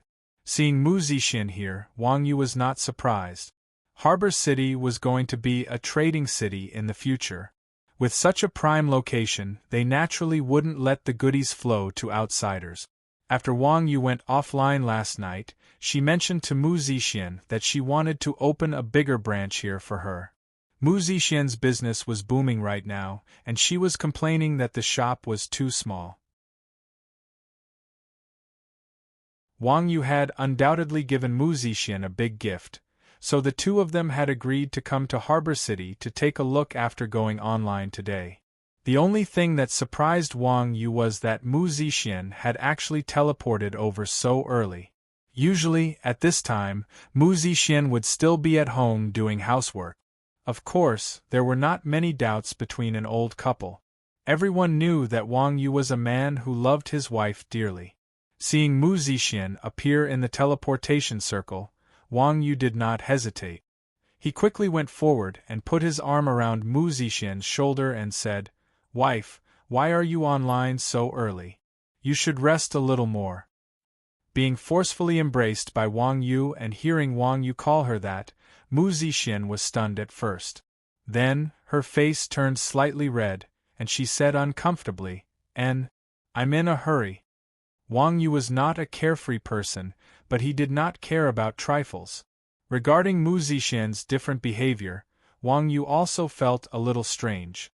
But she was a woman, and there would always be a few days a month when she was different from usual. Wang Yu did not care too much about it. He waved his hand and said, "Don't be in a hurry, I have plenty of time. Let's go, I'll bring you around the new city." As he spoke, Wang Yu pulled Mu Zixin's hand and was about to walk into the city. Mu Zixin shook off Wang Yu's hand and asked doubtfully, "This city, is it really yours?" "Of course." Don't look at how mature Wang Yu was usually. In front of Mu Zixin, he was like a child. He pointed at Harbor City and proudly mimicked the characters in the TV series, saying, "This is the country that I have conquered for you, Tisk." Mu Zixin curled her lips in disdain. Seeing Mu Zixin's expression, Wang Yu thought that his wife found it too little, so he pretended to be pretentious and said, "I won't hide it from you, I still have a main city's seal, but I can't use it now. Otherwise, I would be the city lord of 3 main cities." "Is that so?" Mu Zixin squinted her eyes and said suspiciously, "Let me see. Why do you feel so weird today?" Seeing Mu Zixin speak to him in a strange tone, Wang Yu scratched the back of his head in confusion. Mu Zixin quickly said, "Don't change the topic, you aren't bragging to me, right? Am I that kind of person?" Wang Yu casually took out Saga City's seal and threw it to Mu Zixin. Oh, Mu Zixin took the seal and looked at its attribute. She nodded her head in satisfaction and suddenly pointed behind Wang Yu with her left hand. She asked in surprise, "What is that?" When Wang Yu heard this, he quickly turned his head and looked behind him. At this moment, Mu Zixin flipped her hand and kept the seal. Then, she quickly took a few steps back and stepped into the teleportation array. Wang Yu was still wondering what Mu Zixin saw when he heard a female voice laugh behind him. Haha. Hubby, do I look like your wife?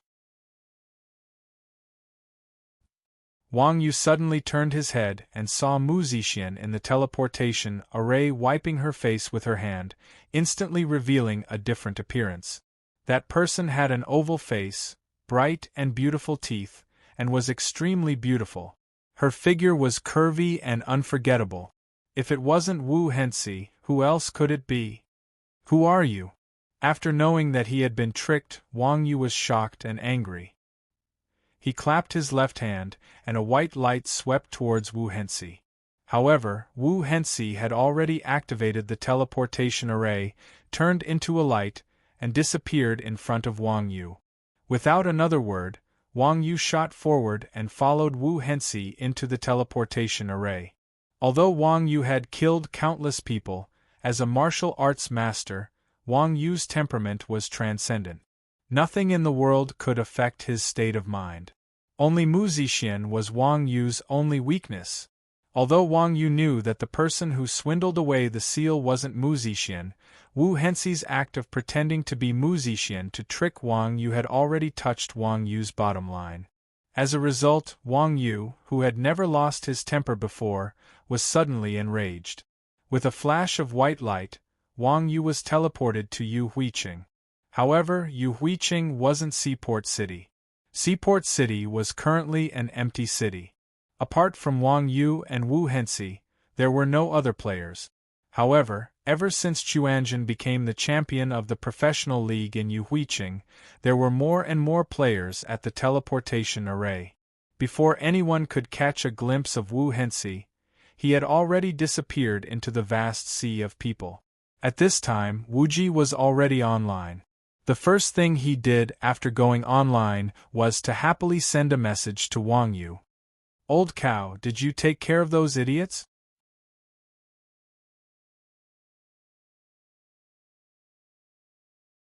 Chapter 1373. What? After receiving Wang Yu's message, Wu Ji's heart skipped a beat, and he broke out in a cold sweat. Damn it, Wu Ji had originally planned to get someone else to do his dirty work. Now, things had gone out of hand, it could not be helped. Not only Wu Ji, but everyone in Chuanjin had a superstitious belief in Wang Yu's strength. In their hearts there was no one, including bosses, that Wang Yu could not kill. Even Wu Ji didn't think that such an awesome existence like Wang Yu would actually have a moment where he stumbled and his seal was snatched away by someone else. What's going on? After being shocked for a moment, Wu Ji asked in surprise. Wu Ji had fought with players from the Assassin's Guild yesterday. Their strength was just SOSO. After playing with Wang Yu for so long, Wu Ji naturally knew Wang Yu's strength. How could that group of useless chickens and tiles have the ability to snatch the Castellan's seal from Wang Yu's hands? Could it be that there was another expert among them? Damn it! A woman disguised as my wife and tricked me into leaving. Wang Yu angrily recounted what happened.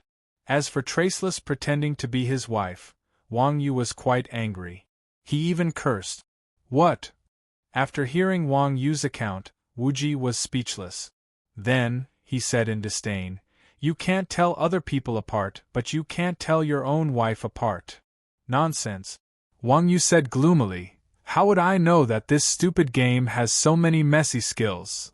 Wang Yu's answer made Wu Ji speechless. Thinking about it, Wu Ji was a veteran MMORPG, and no matter how good Wang Yu was, he was still a newbie who had been online for less than a year. The two of them definitely had different ways of thinking. Although Wang Yu was no longer a newbie when it came to online games, he could not integrate into the game world as he pleased like Wu Ji. He did not have a high level of awareness as a player.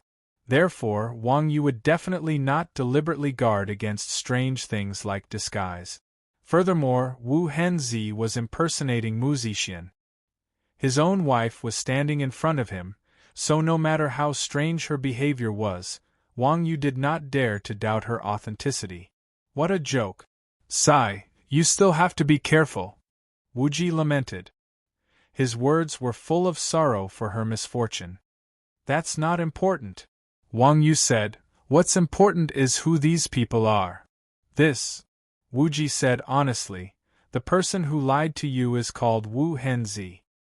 He's the leader of the Assassin's Guild. He's very strong. Wu Henzi? Assassin's Guild? Wang Yu looked dumbfounded. What's that? A small group similar to Chuanjin, Wuji explained. It's just that their guild is full of assassins. They specialize in doing despicable things. All of them are assassins. Is it a thief company? Wang Yu's description was very appropriate. Wuji was stunned for a moment. In the words of our gaming circle, it's called the Thieves' Guild. I don't care what guild they are, Wang Yu said unhappily. I just want to know why they would look for me when I have no enmity with these people. How do you know that she lied to me? See? As long as it wasn't in front of Mu Zixian, Wang Yu was still very sharp. When Wang Yu said this, Wuji's hair stood up. He quickly wiped his sweat and said, This is not important. The important thing is that we have to quickly find the seal.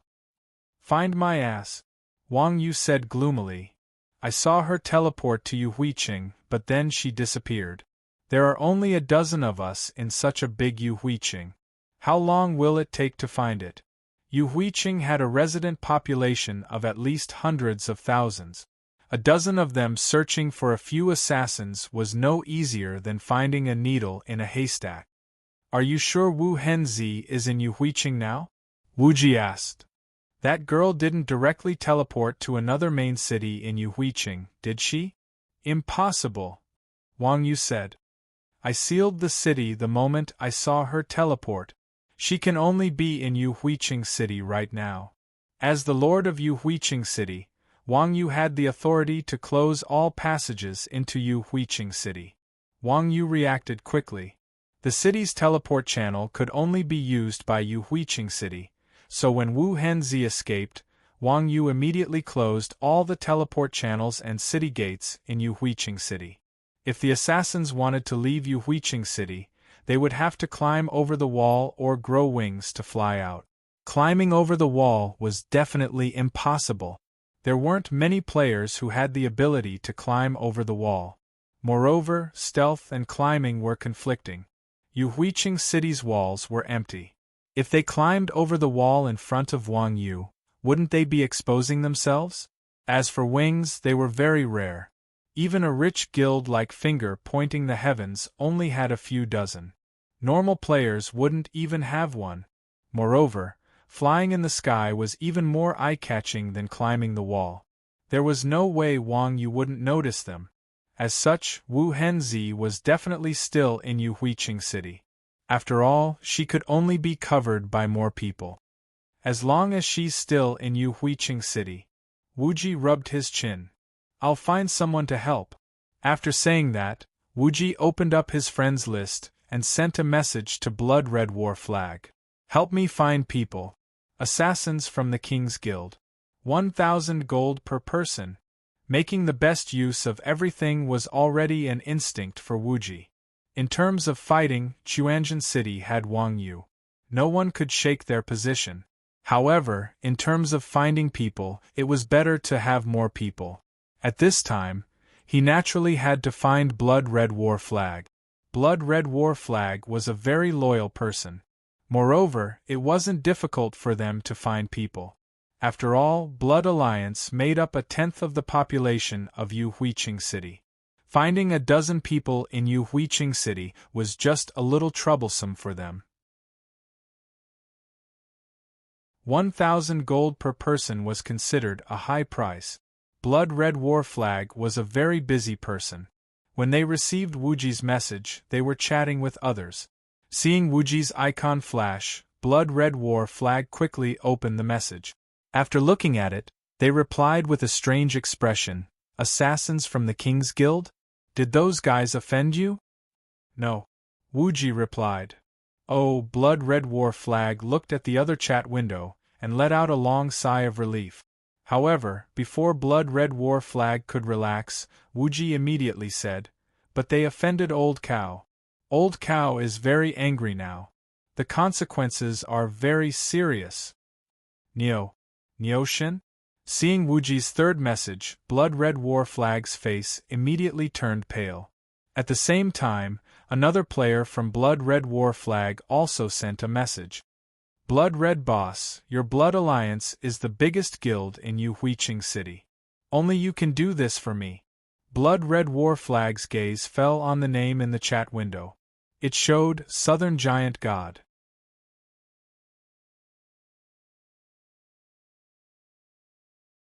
Chapter 1374. That's right, it was the Southern Giant God from the Assassin's Guild that was killed by Wuji. According to the Assassin's Guild's original plan, Traceless would leave after tricking Wang Yu's seal. The Southern Giant God and the rest of the Assassin's Guild would stay behind. Who would have thought that Wang Yu would react so quickly and order the city to be sealed? Before the Assassin's Guild could escape, they were trapped in Yuhuiqing. Traceless had no choice but to hide in the crowd of Yuhuiqing's players and leave the teleportation point. However, since Traceless and the others were able to accurately pinpoint Wuji's coordinates, they naturally knew that there was a coordinate tracking service in the game. Even with so many players as cover, Traceless was inevitably worried that the Quanzhen sect would come knocking on his door. After all, he had a guilty conscience. Moreover, the people from Quanzhen were not to be trifled with. This was Quanzhen's territory. As long as they could not leave the city, it was only a matter of time before they were discovered. However, the city gate was sealed by Wang Yu.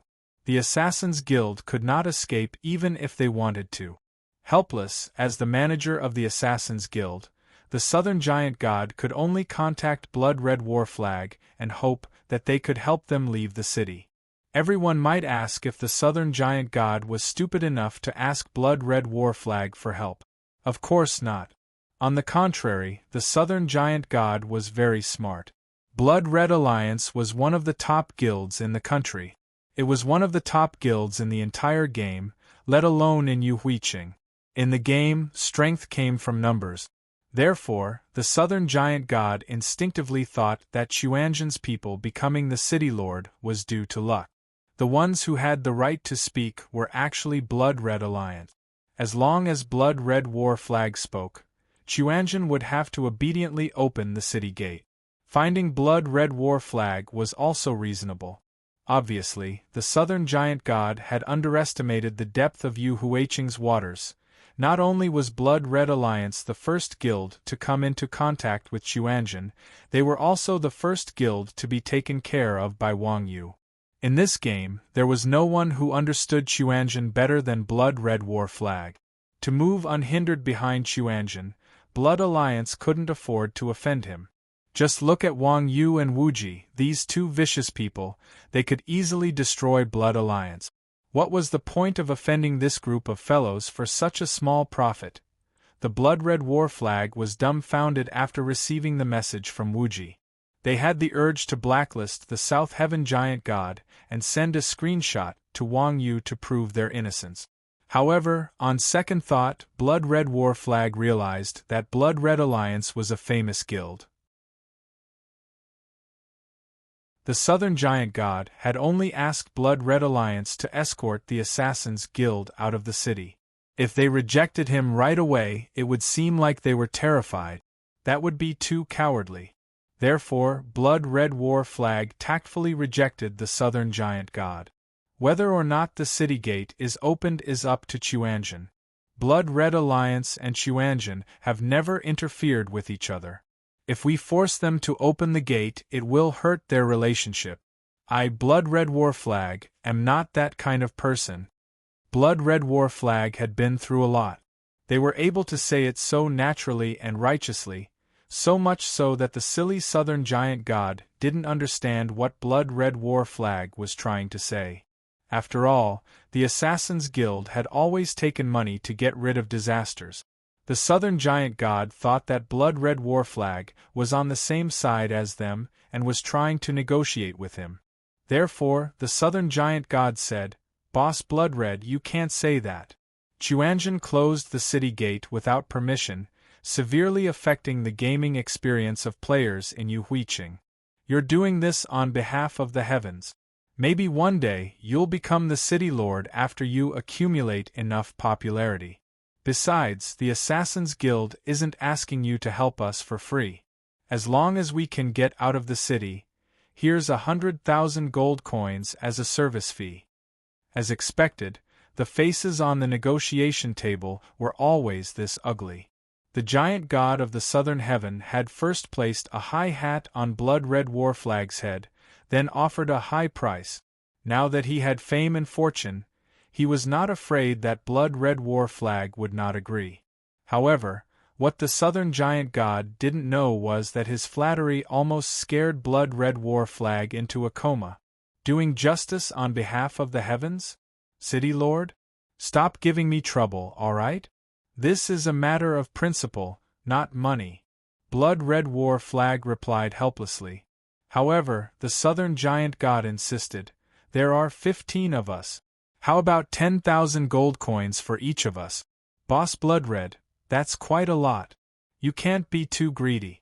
It's just Chuanjin. Do you really care about offending them? Hey! Blood-red Warflag was in a bad mood after seeing the southern giant god's message. Damn it, I've tried my best to distance myself from you, but you're just going to be so shameless. What do you mean by that? By saying that, he was clearly saying that if blood-red Warflag didn't agree to the request, it would mean that they were afraid of Chuanjin. There was a saying that went, "Heaven has a way out, but you refuse to take it, but hell has no way out, yet you insist on coming." Initially, blood-red Warflag was biased towards Chuanjin and Wang Yu. However, they were too embarrassed to sell the Assassin King Association to Wuji because of their pride. However, after hearing the southern giant god's words, blood-red Warflag immediately knew what to do. With that thought, blood-red Warflag decisively replied to the southern giant god, "Since you're so sincere, and I'm not an unreasonable person, you can transfer the money to me first and wait for me at Han's Tavern." "That's right. I'll wait for you right away." After seeing blood-red Warflag's reply, the southern giant god was overjoyed. As he thought, there was nothing that money couldn't buy in this world. If there was, it meant that you didn't have enough money. All right, it's done. Let's gather at Han's Tavern.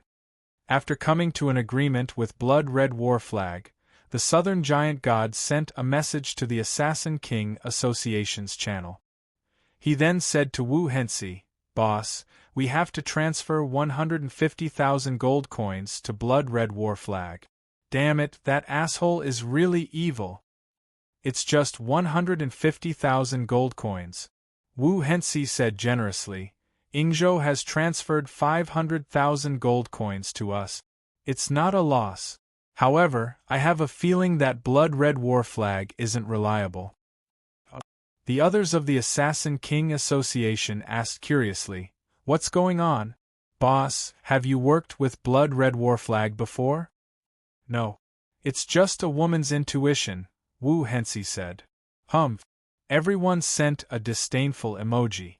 The southern giant god even curled his lips and said, "A woman's intuition isn't as reliable as gold coins. I don't believe 150,000 gold coins isn't enough."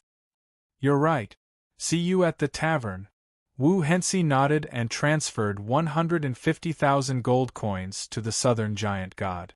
The southern giant god then transferred the money to blood-red Warflag. After the blood-red Warflag received the gold coins from the giant god, it forwarded them to Wuji without even looking at them.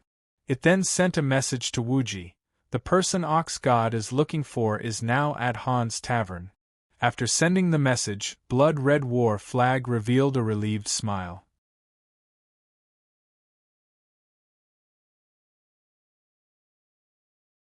Chapter 1375. Wuji was not surprised at all when he received the message and gold from blood-red Warflag. After all, even the southern sky giant god knew how to find a backer.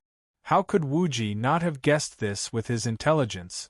After receiving the message, Wu Ji relayed Blood Red War Flag's message verbatim to Wang Yu. Got it, Wang Yu replied and walked toward the inn with his qinggong. On the other hand, the Assassin Kings Guild also came to the inn from all corners of Yuhuiqing.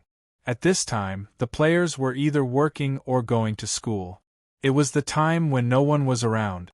Even if they were online, they would be gathering for dungeons and clearing dungeons, so there were not many people in the inn.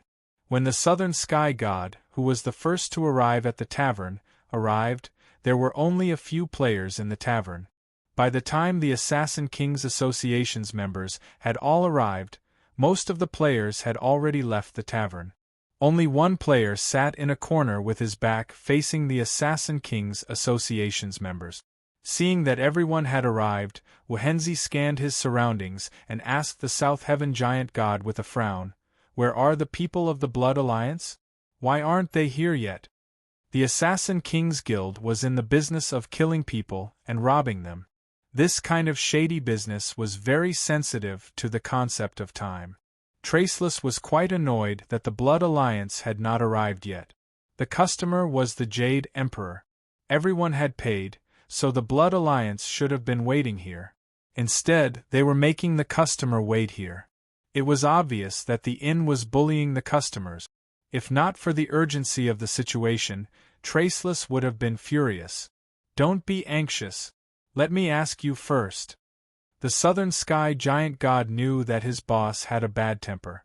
Seeing that Traceless was getting impatient, he quickly opened his friends list and asked Blood Red War Flag, "Boss Blood Red, where are you guys? Why aren't you here yet?" Soon, Blood Red War Flag replied, "We've been here for a long time. We're in the inn." The Southern Sky Giant God immediately stood up and jumped onto the bench. He looked around and immediately saw the player drinking alone in the corner. Now that there was only one outsider in the inn, the Blood Alliance couldn't have sent anyone else. Thinking to this point, the Southern Sky Giant God raised his head and said to the player, "Hey, are you from the Blood Alliance?" However, the player acted as if he didn't hear the Southern Heaven Giant God's words. Seeing that the other party was ignoring him, the Southern Sky Giant God frowned. He quickly walked up to the player and knocked on the table. "Hey, I'm asking you a question. Are you from the Blood Alliance?" The player didn't even raise his head as he asked, "Are you the boss of the Assassin Kings Guild?" "Ugh." The South Heaven Giant God said awkwardly, "No. No." The player's tone was still cold as he said, "You don't have the right to talk to me. Get your boss here." The Southern Heaven Giant God was so angry that he almost rolled his eyes. However, remembering that the person in front of him was from the Blood Alliance, the Southern Heaven Giant God had no choice but to swallow his anger. He turned around and looked at Wu Hensi with a troubled expression. The Assassin Kings Guild was currently in troubled times. Wu Hensi didn't want to cause more trouble, so he stood up and walked up to the player. "I'm the leader of the Assassin Kings Guild, Wu Hensi." "Sir." Before Wu Hensi could finish, the person suddenly turned around. Wu Hensi was stunned when he saw the player's handsome square face. He said in fear, You are."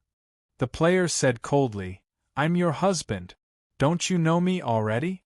Hearing the player's words, the Assassin Kings Guild members were dumbfounded. The Southern Heaven Giant God was even more confused. "Boss, your husband plays this game too. Introduce him to us." "Introduce my ass." Wu Hensi was shocked and angry at the same time. "This is the Iron Bull." As he spoke, Wang Yu had already risen to his feet and reached out his hand to grab Wu Hensi.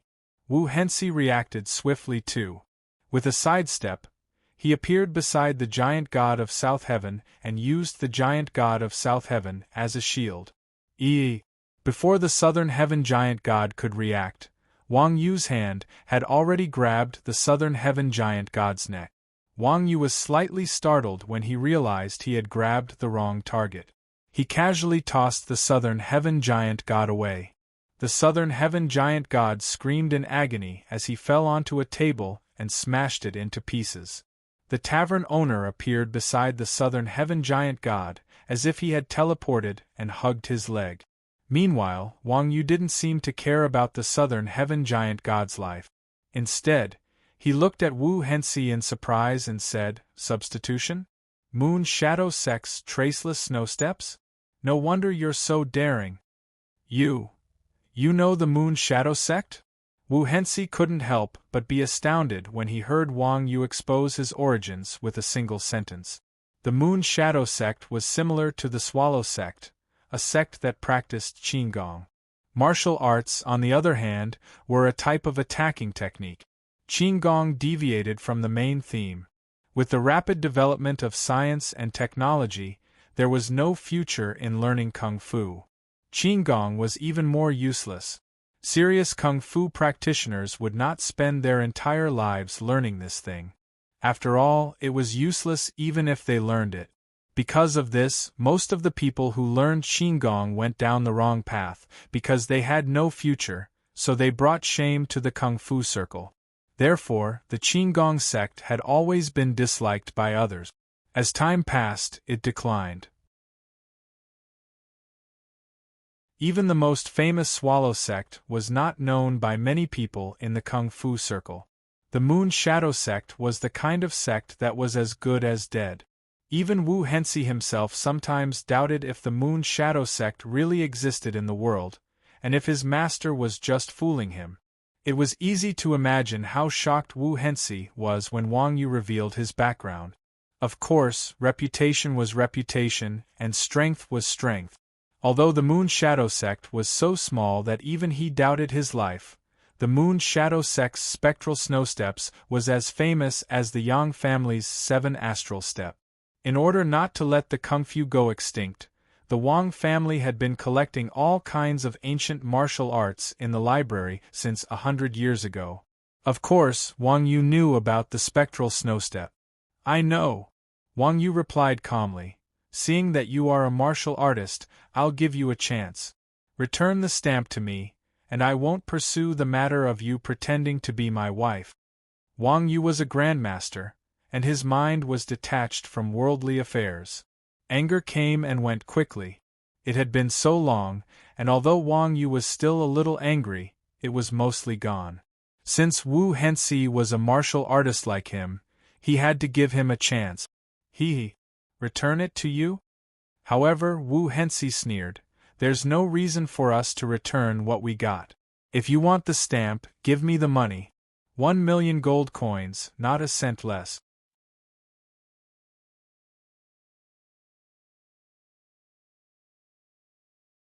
Chapter 1376.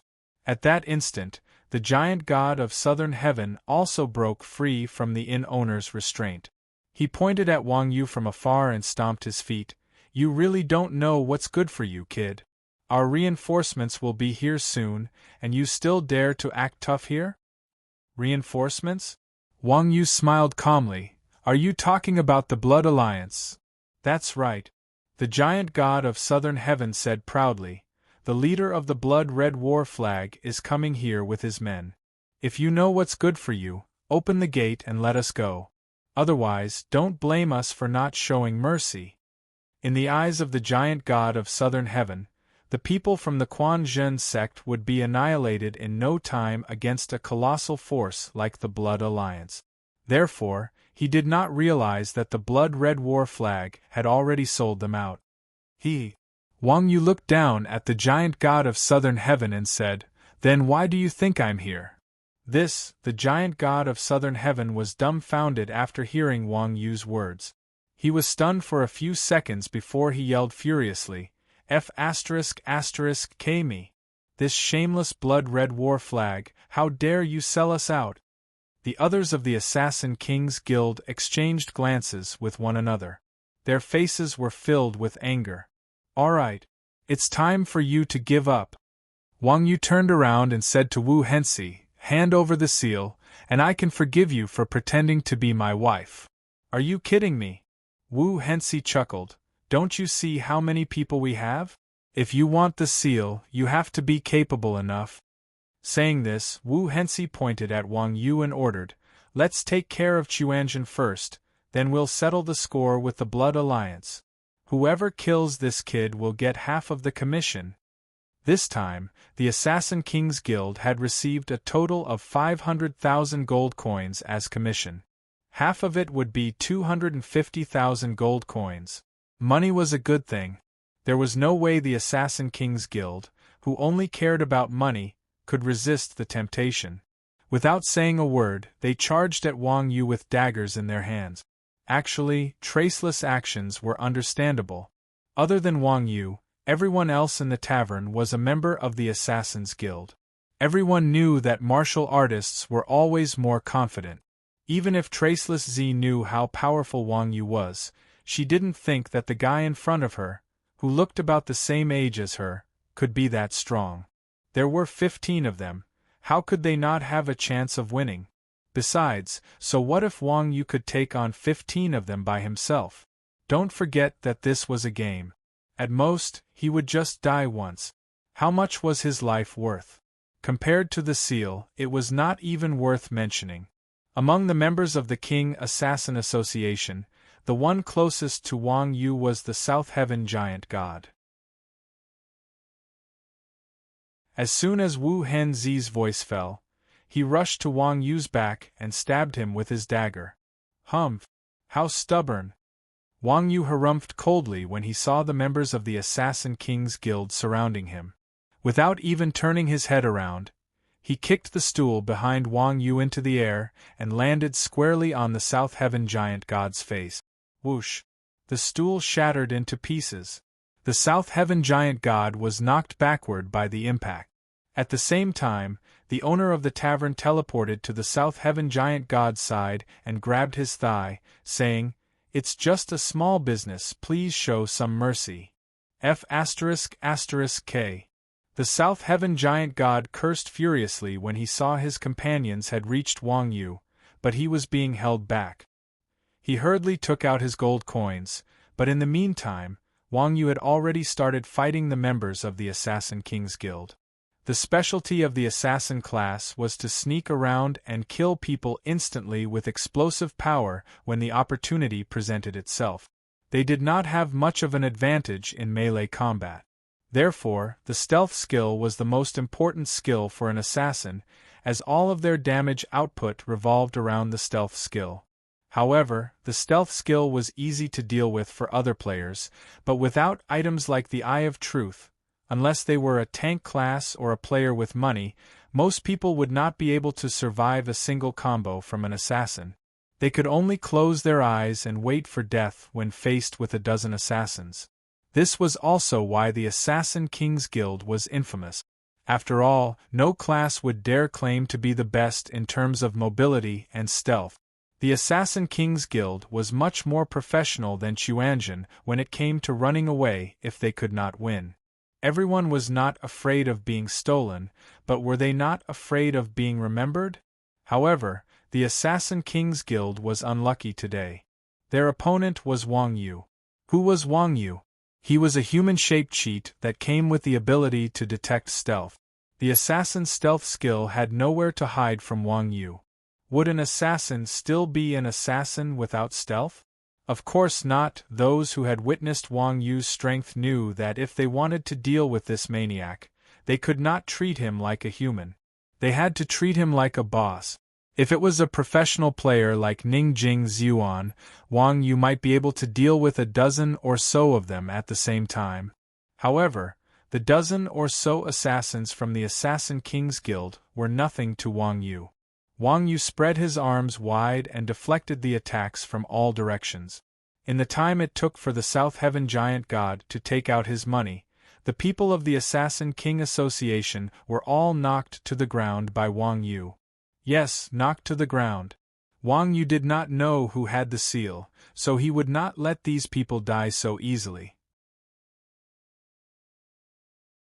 Meanwhile, the Southern Giant God had also finished paying. When he raised his head and saw his companions lying on the ground, he was dumbfounded. Be it in the game or in real life, It was much more difficult to knock out an opponent than to kill them all. However, Wang Yu had knocked out so many people in such a short period of time. Was he even human? The southern giant god looked at Wu Hensei not far away in fear. The shock on Wu Hensei's face was even greater than the southern giant god's. The southern giant god was only an ordinary person. In his eyes, Wang Yu had only knocked out his opponent. However, in the eyes of a martial artist like Wu Hensei, it was a completely different story. The technique that Wang Yu had just used was called the 18 Falls of the Stained Cloth. It was one of the techniques that every martial artist had to learn. It was one of the basic lessons for all martial artists. There was no way Wu Hensei would not know about it. It was said that once the technique was mastered to the highest level, it would cause one's clothes to touch the ground. Wu Hensei had always scoffed at such nonsense. After all, in Wu Hensei's opinion, no matter how strong a person was, it would not be so ridiculous. However, after witnessing the scene, Wu Hensei finally understood what it meant to be a frog in a well. No wonder the Wang clan was able to dominate a region and was known as the supreme of the pugilistic world. If a young junior from the Wang clan was already so capable, what more could the others do? The supreme of the pugilistic world was indeed worthy of its reputation. Nan Nan. Control him.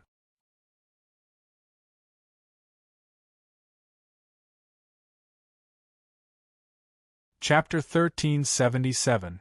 The South Heaven Giant God was quite obedient. After receiving Wu Hensei's order, he held his dagger and dashed toward Wang Yu's back, aiming a gouge at Wang Yu's head. Wang Yu slightly leaned to the side and grabbed the South Heaven Giant God's wrist with his right hand. With a pull, the South Heaven Giant God was sent flying with a cry of pain. At the same time, the air behind Wang Yu twisted as Wu Hensei showed up.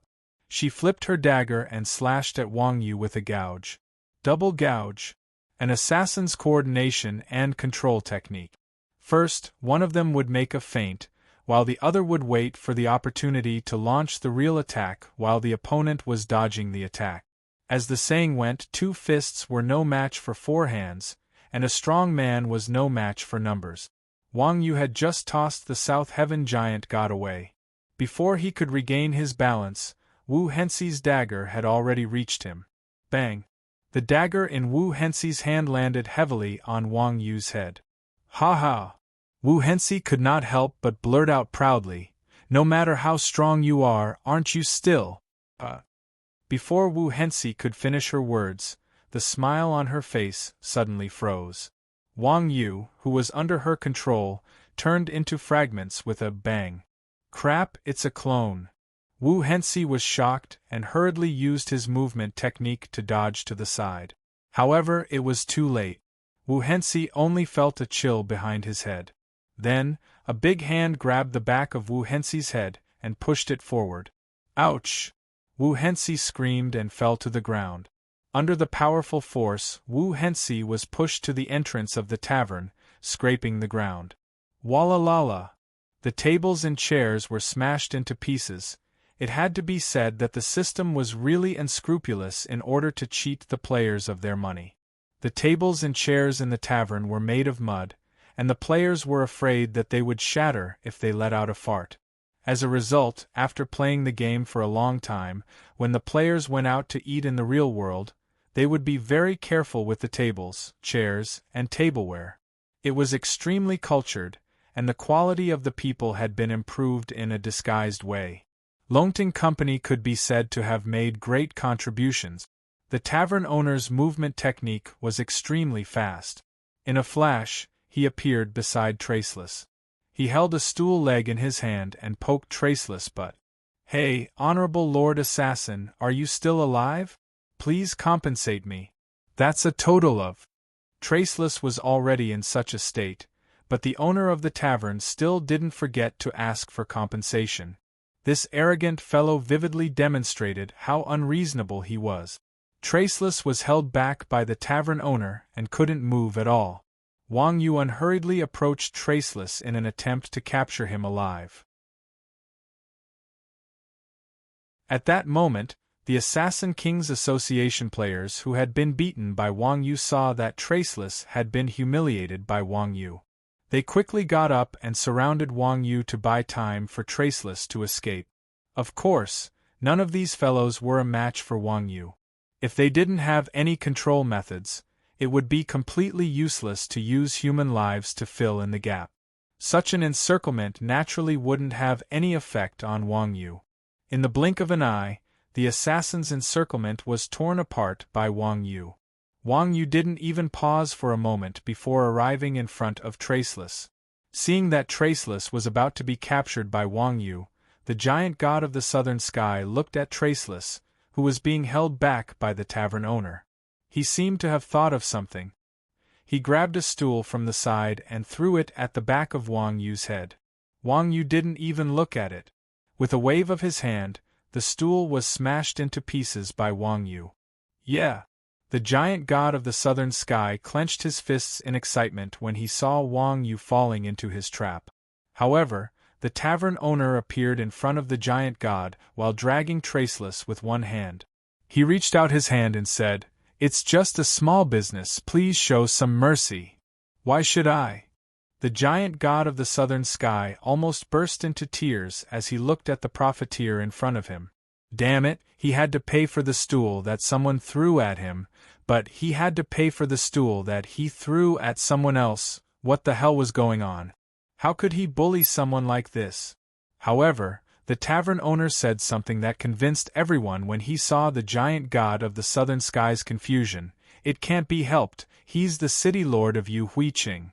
Damn it, the giant god of the southern sky took out his money pouch in tears. Even though the giant god of the southern sky had to pay for the stool, it was not completely useless. At least the tavern owner had teleported Traceless away from Wang Yu's attack range. At this time, the members of the Assassin Kings Association finally realized that they had met a tough opponent this time. They were already far weaker than their opponents, and there was also the tavern owner who was holding their hands. There was no way they could beat them. Traceless was quite decisive. He immediately gave the order, "He's a tough opponent, retreat." After receiving the order, the people of the Assassin Kings Guild immediately used their stealth skills and vanished from Wang Yu's sight. They then rushed out of the tavern without looking back. Even though Wang Yu's murderous intent locator was impressive, it was based on the fact that he was the target of the other party. Now that the people of the Assassin Kings Guild were only focused on running away, no one had the time to look back.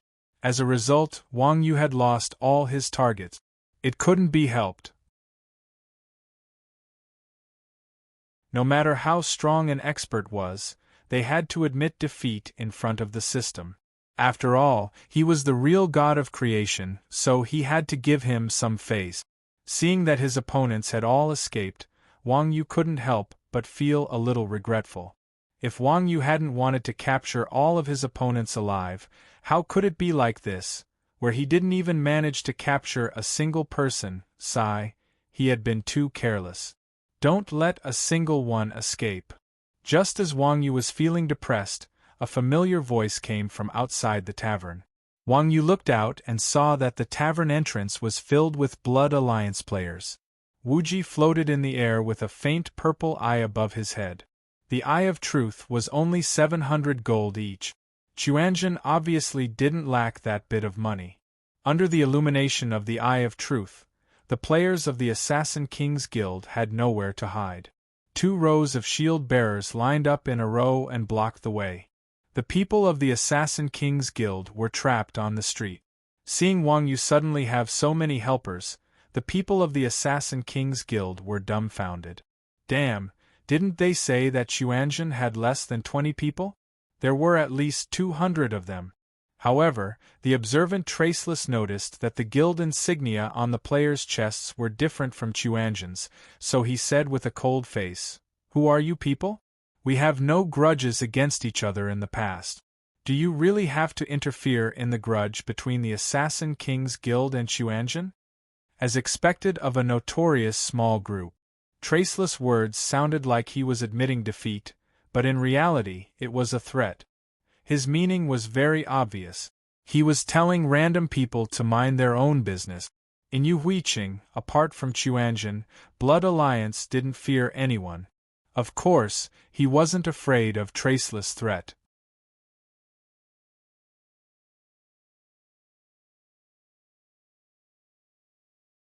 Chapter 1378. Blood-Colored Alliance? The giant god of southern heaven stomped his feet and yelled, "Damn it, where's that F***King blood-colored war flag? Get that son of a B***tch out." The giant god of southern heaven's words made everyone uncomfortable. Their eyes flickered, not knowing where to look. "Ugh!" The black-armored knight coughed awkwardly and said, "Why are you looking for him?" "I'm looking for that son of a B***tch. It's none of your business." The giant god of southern heaven continued to rage. The black-armored knight said with a dark expression, "I'm that son of a B***tch. Ha!" Wang Yu and the others burst out laughing at blood-colored war flag's reply. F***ck. The giant god of southern heaven jumped to his feet and cursed, "You shameless B***starred, I've already spent my money. How dare you betray me? What choice do I have?" Blood-colored war flag spread his hands and said with a wronged expression, "I already said I'm not doing it, but you're forcing me to die. I have no choice but to send you to your deaths, you." The giant god of southern heaven was enraged when he saw the person who betrayed him standing right in front of him. He was about to curse when Wu Hensei reached out his hand to stop him. Wu Hensei then stared at blood-colored war flag and said, "Boss blood-colored war flag, since you took someone's money, you're going against us after taking our money. That's not right." "I'm sorry." Blood-colored war flag spread his hands and said, "I didn't take your money." After saying that, blood-red war flag looked at Wuji, who was in midair. "Ha!" When Wuji saw this he grinned and said, "Boss Wuhan, all's fair in war.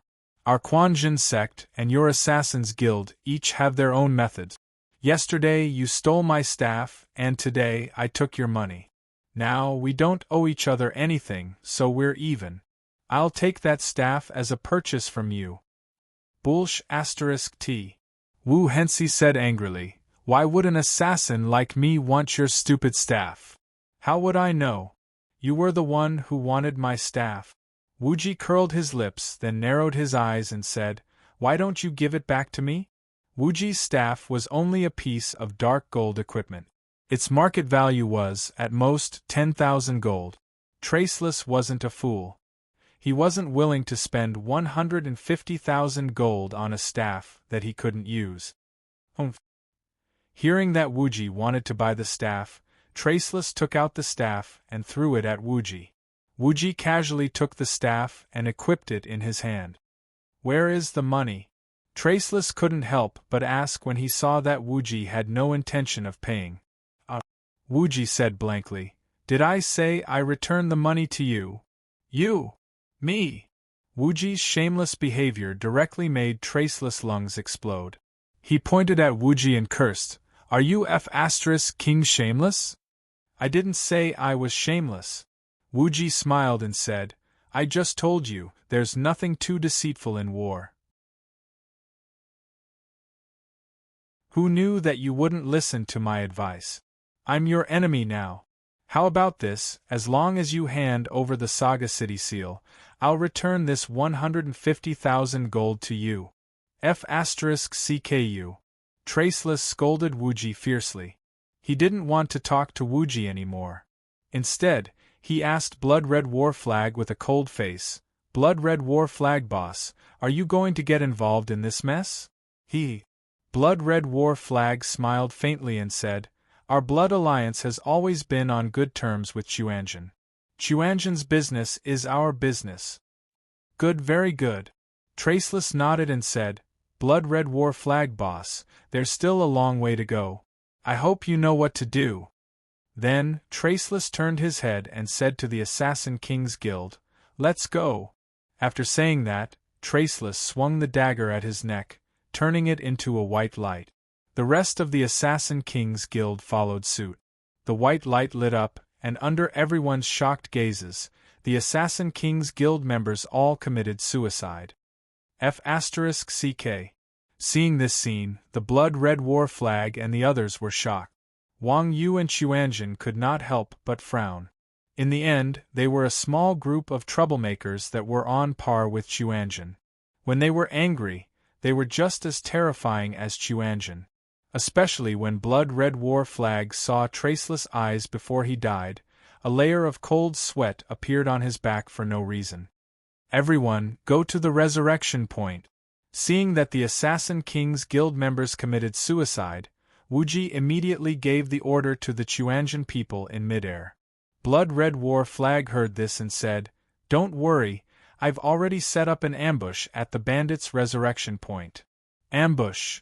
Wuji curled his lips and said, "Stop messing around. When has your blood alliance ever blocked the bandits' resurrection point?" This blood-red war flag's face turned red. Wasn't that right? The reason why the assassin was the most popular class was because of the existence of the stealth skill. This class's escapability was the best out of all the classes. They came and went without a trace. As long as their skills were good enough, it was not difficult for an assassin to beat up a team of the same level, let alone escape. Chasing an assassin was much harder than killing an assassin. This was also why the Assassin King's Guild had to go on a rampage. Damn, if they couldn't win, they could at least run, right? Even if they couldn't run, at most they would die once and return to the resurrection point. No matter how rich a guild was, they couldn't have Eye of Truth open 24/7 to block the resurrection point.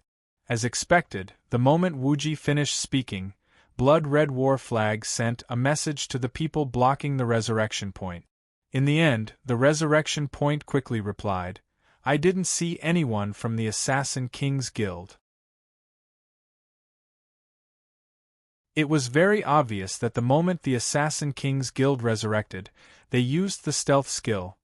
The Assassin King's Guild was an opponent on par with Xuanzhen.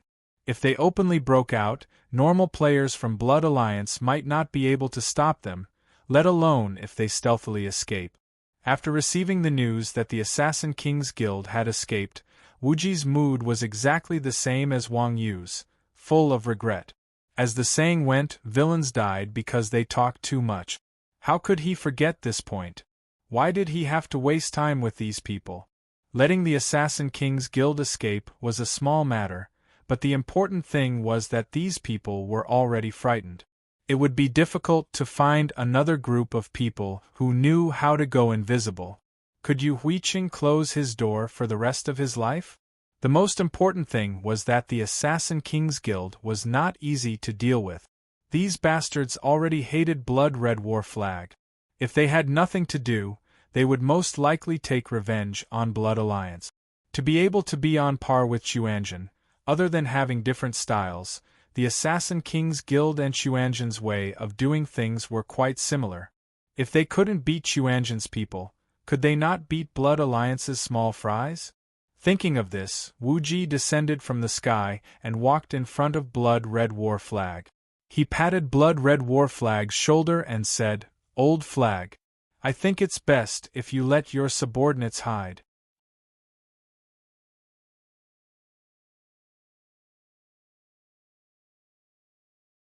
Chapter 1379. In the game world, players basically all had group consciousness, so guilds were born. The bigger the guild, the stronger their strength. For a guild of Blood Alliance's size, they would be a force to be reckoned with no matter where they went. However, having more people wasn't necessarily a good thing. After all, players were just normal people and weren't professionally trained soldiers. Once there were more people, the group would start to get bloated. The quality of the players wouldn't be the same and their discipline would greatly decrease. If the Assassin King's Assassin's Guild were an ordinary party or a guild of a certain size, the large guilds could easily crush them with their advantages. However, the Assassin King's Assassin's Guild was a professional team that specialized in robbing people for a living. It was like a lion fighting a mosquito. If the Assassin King's Guild really wanted to attack Blood Alliance, then Blood Alliance would have a huge headache. Of course, this didn't mean that the big guilds couldn't beat a small group. It was just a matter of whether or not it was worth it. As the saying goes, those who have nothing to lose are not afraid of those who wear shoes. The Assassin Kings Guild fought Blood Alliance. At most, they would get some PK points and any equipment they dropped would be worth it. Even if they were killed, they wouldn't lose much. For such a big guild like Blood Alliance, the players basically all had their own jobs to run the guild. If they fought, they would have to put down their main job, which was to fight. Moreover, the Assassin Kings Guild members were all assassins. As long as they appeared, they could kill. If they couldn't beat them, they could run away at any moment. Big guilds like Blood Alliance definitely didn't want to deal with them. It wasn't worth it to fight them, and if they didn't, they would feel disgusted. Thinking about it, the last time Blood Alliance offended a small group, it was Chuanjin. Blood Red War Flag naturally understood this. Hearing Wuji's words, Blood Red War Flag's expression was complicated.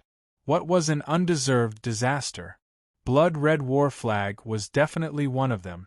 Originally, this was just a conflict between the Assassin King and Chuanjin. Blood Alliance stood far away and didn't even want to watch the show. In the end, they were forcefully pulled into this mess. Moreover, they had no choice. In this situation, no matter what Blood Red War Flag chose, they would offend one of the two guilds. If they didn't offend the Assassin King, would they offend the Chuanjin army? If they offended the Assassin Guild, they would at most be disgusted by the Assassin Guild. If they really fought, the experts of Blood Alliance wouldn't be easy to deal with. However, if they offended Chuanjin, then they would have to collect their own corpses. However, Blood Red War Flag wasn't the type of person who liked to take the bullet for others. After all, this had started because of Chuanjin, and Blood Red Alliance had offended the Assassins Guild because of Chuanjin. Chuanjin's people naturally wouldn't just stand by and watch. Otherwise, that would be too disloyal. After thinking for a moment, Blood Red War Flag said awkwardly, "Boss Wuji, look at this. Our Blood Alliance is doing this for the sake of our relationship."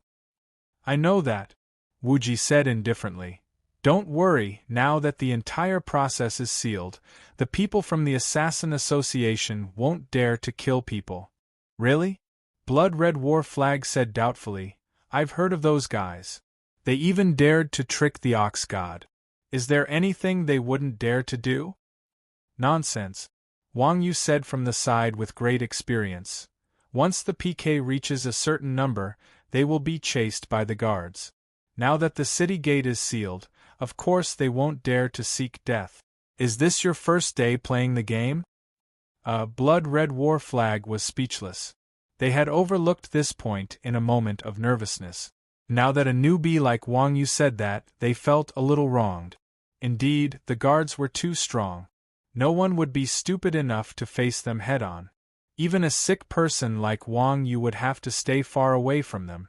The people from the Assassins Guild obviously wouldn't go head-to-head with them. One had to know that if they died with PK points, they would definitely drop equipment. If they dropped the City Lord seal, then wouldn't they have offended Chuanjin for nothing? Thinking about this, Blood Red War Flag said happily, "Since they don't dare to kill people, then there is no need for us to avoid it. Listen up, they don't dare to kill people, not that they don't dare to kill people." Wuji rolled his eyes at Blood Red War Flag, then rubbed his chin and muttered, "If it were us, Chuanjin, what would we do? To shoot the man, first shoot the horse. To capture the thief, first capture the leader." Wang Yu said confidently, "If it were me, I would definitely drag the culprit out and kill him 100 times. Even if I can't find the culprit, I would kill the enemy's most important leader." Wang Yu was indeed the #1 infamous person in the world. When he talked about killing people, it was as casual as eating and sleeping. "That's right." Wuji nodded and looked at Blood Red War Flag. "Old Flag, for our Chuanjin you have suffered, damn!" Blood Red War Flag couldn't help but break out in cold sweat.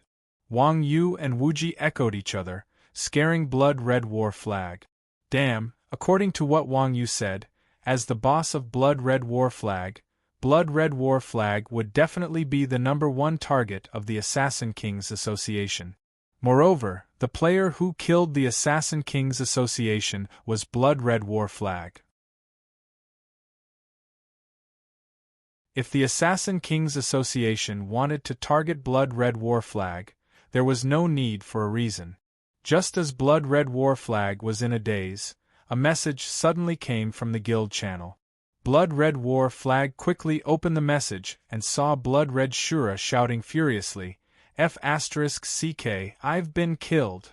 Blood Red War Flag was shocked and hurriedly replied, What's going on? How the hell would I know? Blood Shura was still angry. I was flirting with girls on the trading street when a bunch of assassins suddenly appeared and stabbed me. I didn't even have time to draw my sword before I was stabbed to death. As expected, Wang Yu was right.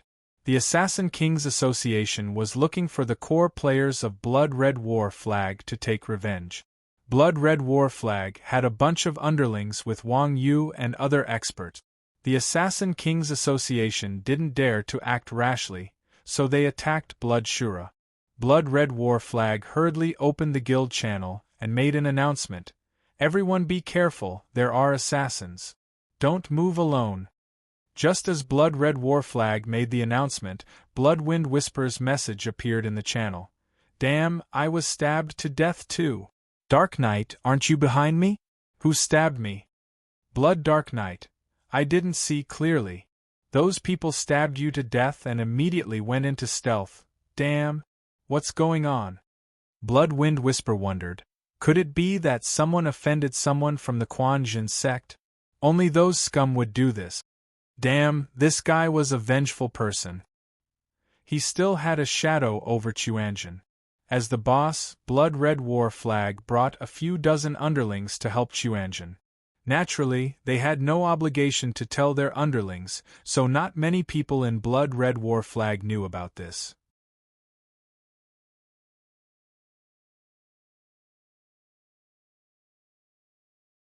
Chapter 1380.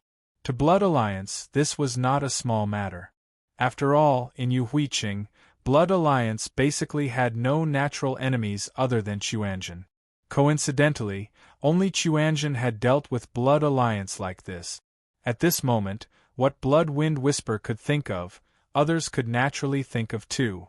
Especially now that Yuhuiqing had come to seal the city, could it be that Chuanjin was going to close the city and beat them up? All of a sudden, the players of Blood Alliance recalled the fear of being controlled by Chuanjin. In just a few minutes, another 2 big shots of Blood Alliance had been mysteriously killed. Seeing this situation, Blood Alliance's internal department was in a state of panic. Everyone felt that they were in danger. Even Blood Red War Flag personally came out to refute the rumors. Everyone thought that Blood Red War Flag was trying to stabilize their morale and didn't dare to believe them. Subconsciously, they were afraid that some cow would come to them with a mourning stick. This time, the King Assassin Association could be considered to have borrowed the deterrence of the Chuanjin sect to intimidate others. Seeing that his little brother had scared himself to such an extent, Blood Red War Flag wanted to cry but had no tears. Boss Wuji, you can't just sit back and do nothing. They are now suspecting that the Quan Jin sect did it. If this continues, our Blood Alliance will definitely be disbanded. Oh. Wuji waved his hand and said, Then let your people disperse. Disperse? Blood Red War Flag was stunned at first, then said, I know, you are afraid that my target will be too obvious. After saying that, Blood Red War Flag ordered the Shield Warriors to disperse. The people of Blood Alliance dispersed, and very soon, only Chuanjin's group and Blood Red War Flag were left on the street. Let's go too. Seeing that the people of Blood Alliance had left, Wuji waved his hand at Chuanjin's group. What? Boss Wuji, what do you mean?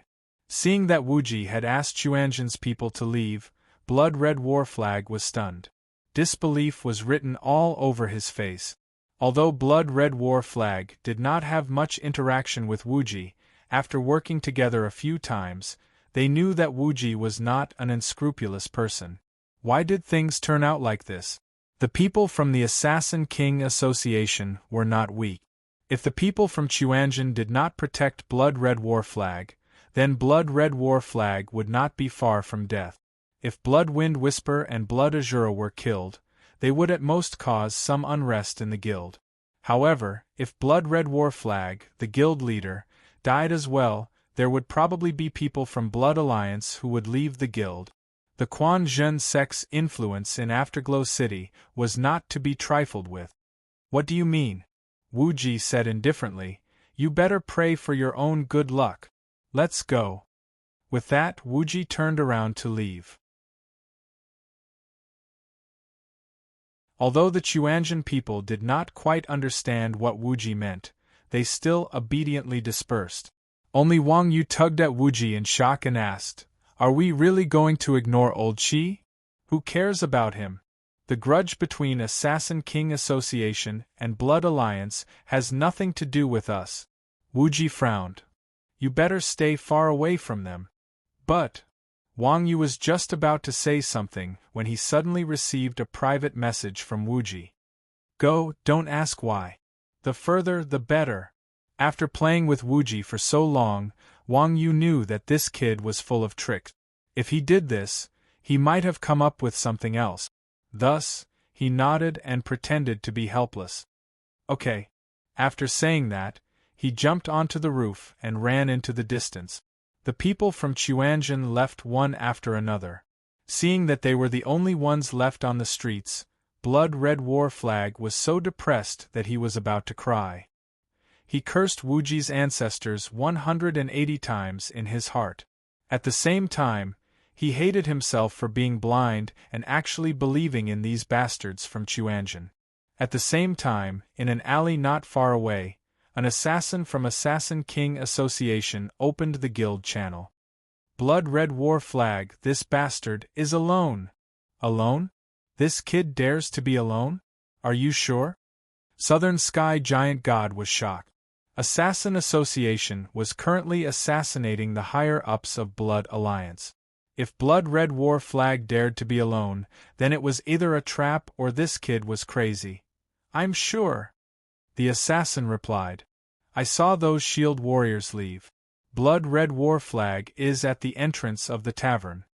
At this moment Traceless said, "The shield warriors of Blood Alliance aren't important. What's important is whether or not that Iron Ox is here." The people from Assassin Association were all assassins. Although assassins weren't much of a threat to shield warriors wouldn't be able to catch up to assassins either. Assassin Association's target was Blood Red War Flag, so they weren't afraid of Blood Alliance.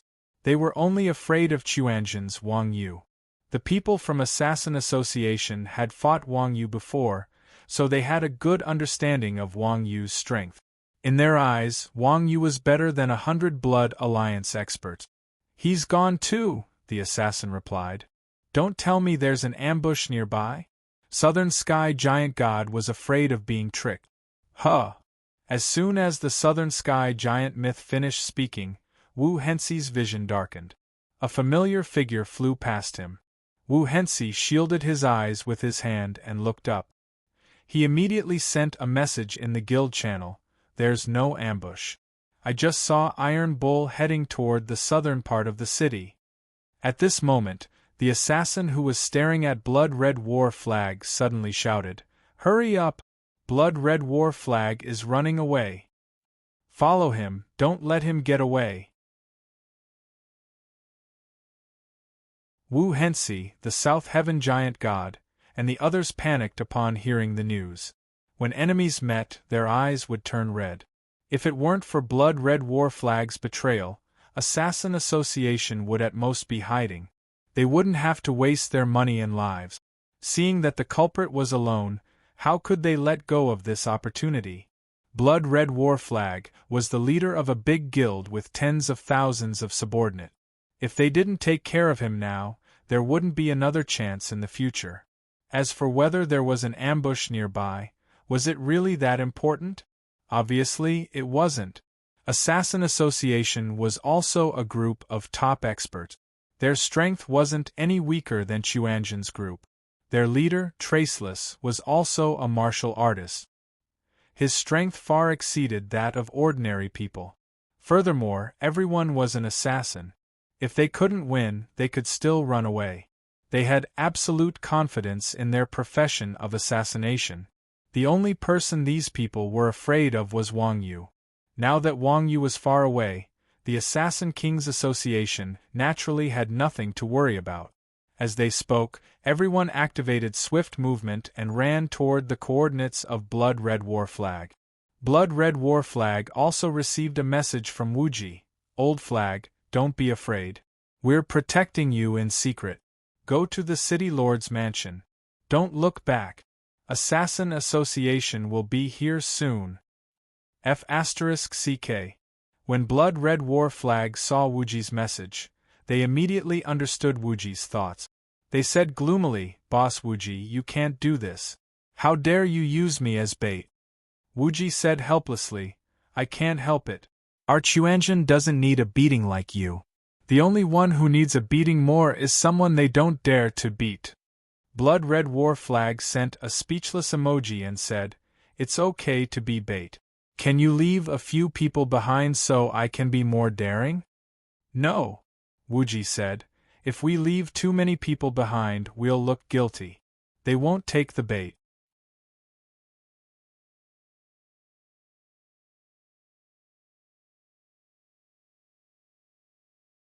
Chapter 1381. Although Blood Red War Flag was the leader of a large guild like the Blood Alliance, in terms of strength, the Blood Alliance wasn't too outstanding. They were much stronger than ordinary experts, but compared to the experts from the Quan Jin sect and the Assassin Kings Association, they were much weaker. Blood Red War Flag was naturally terrified of being targeted by the Assassin Kings Guild. Left with no choice, it could only follow Wuji's instructions and head for the City Lord's mansion. Fortunately, the City Lord's mansion was only a street away from the tavern. It did not take long for Blood Red War Flag to arrive at the entrance of the City Lord's mansion. Just as Blood Red War Flag thought it was safe, the members of the Assassin Kings Guild caught up to Blood Red War Flag in stealth mode. The players of the Assassin Kings Guild were all in stealth mode, so Blood Red War Flag did not realize that there was someone behind it. The members of the Assassin Kings Guild could clearly see Blood Red War Flag's every move. There was a saying that when enemies met, their eyes blazed with hatred. The giant god of southern heaven had suffered greatly because of Blood Red War Flag. Not only did he lose money, he also lost face. Now that he saw Blood Red War Flag, he was infuriated. Without saying a word, he charged behind Blood Red War Flag with his dagger. The Blood Red War Flag felt a gust of cold wind behind it. Following this, the air behind it twisted as the South Heaven giant god revealed himself and stabbed the dagger at the Blood Red War Flag's waist from the back. Blood Red War Flag's class was a clumsy knight. His body speed could not keep up with his reaction speed. When he sensed that someone was ambushing him from behind, it was already too late to dodge. However, just when the blood-colored war flag thought that it was going to die for sure, the air between the giant god and the blood-colored war flag suddenly twisted, and a black-robed assassin appeared between them out of nowhere. The assassin raised his right hand the moment he appeared. The pitch-black dagger in his hand reached between the giant god of southern heaven and Blood Red War Flag. He flicked it up and blocked the giant god of southern heaven's dagger. Clang! After a clear sound, the giant god of southern heaven's dagger was blocked to the side. At that moment, Blood Red War Flag turned around. When he saw the black-clothed assassin, he said excitedly, "Brother Yu, you're here."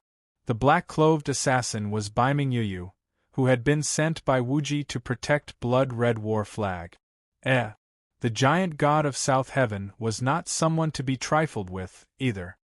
He was stunned when he saw the intruder. He flipped his left hand and took out another dagger, slashing at Baiming Yu.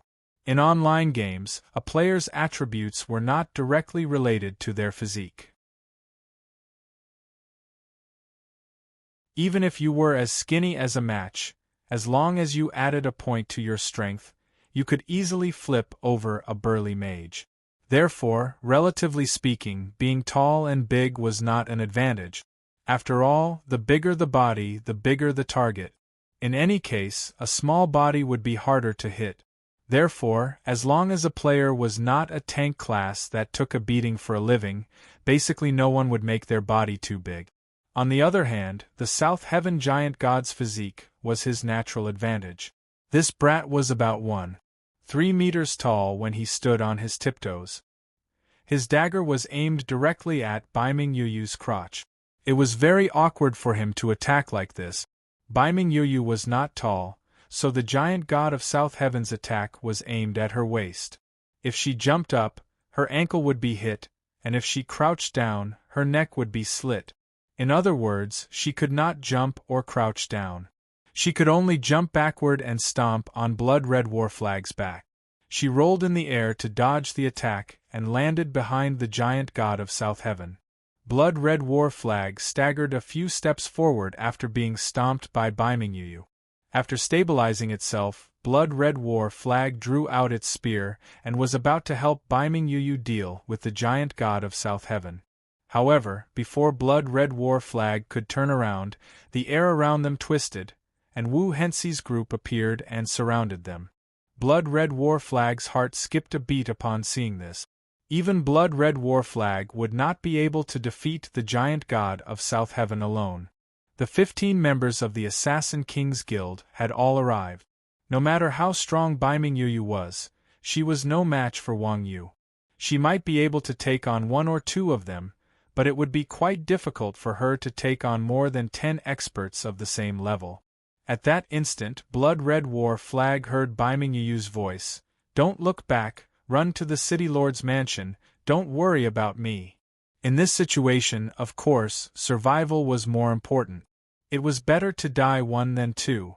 Blood Red Warflag heard Baiming Yuyu's command and immediately lowered its body, charging towards the City Lord's mansion without looking back.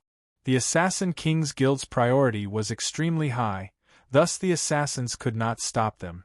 Wu Hensei and the others had no choice but to split up and follow Blood Red Warflag to the City Lord's mansion.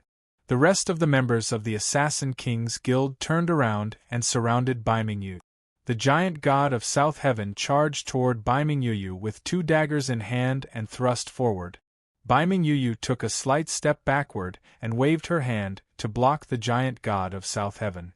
Baiming Yuyu was an expert with the title of Mercenary King. Even though she was a rising star in Chuanjin, her strength was not weaker than the old dogs of Chuanjin City.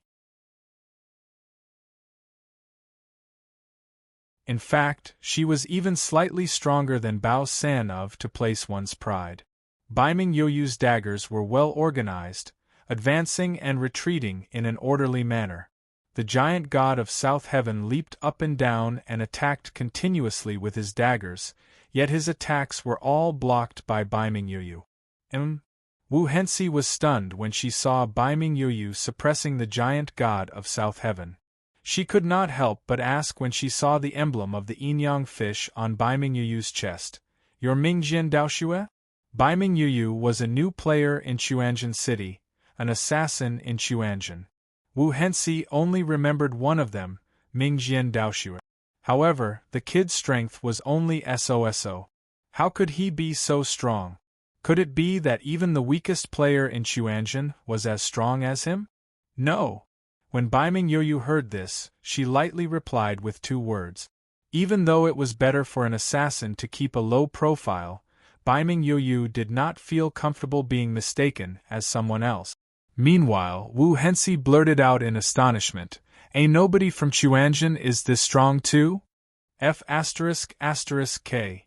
Baiming Yuyu was unwilling to admit defeat. How did she become a nobody? However, before Baiming Yuyu could introduce herself, Wu Hensei immediately gave an order to his men. "He's just a nobody from Chuanjin.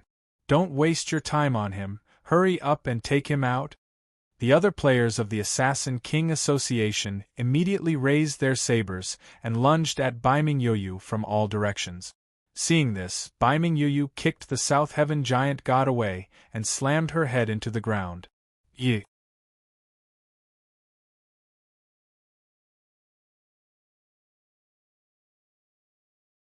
Chapter 1382.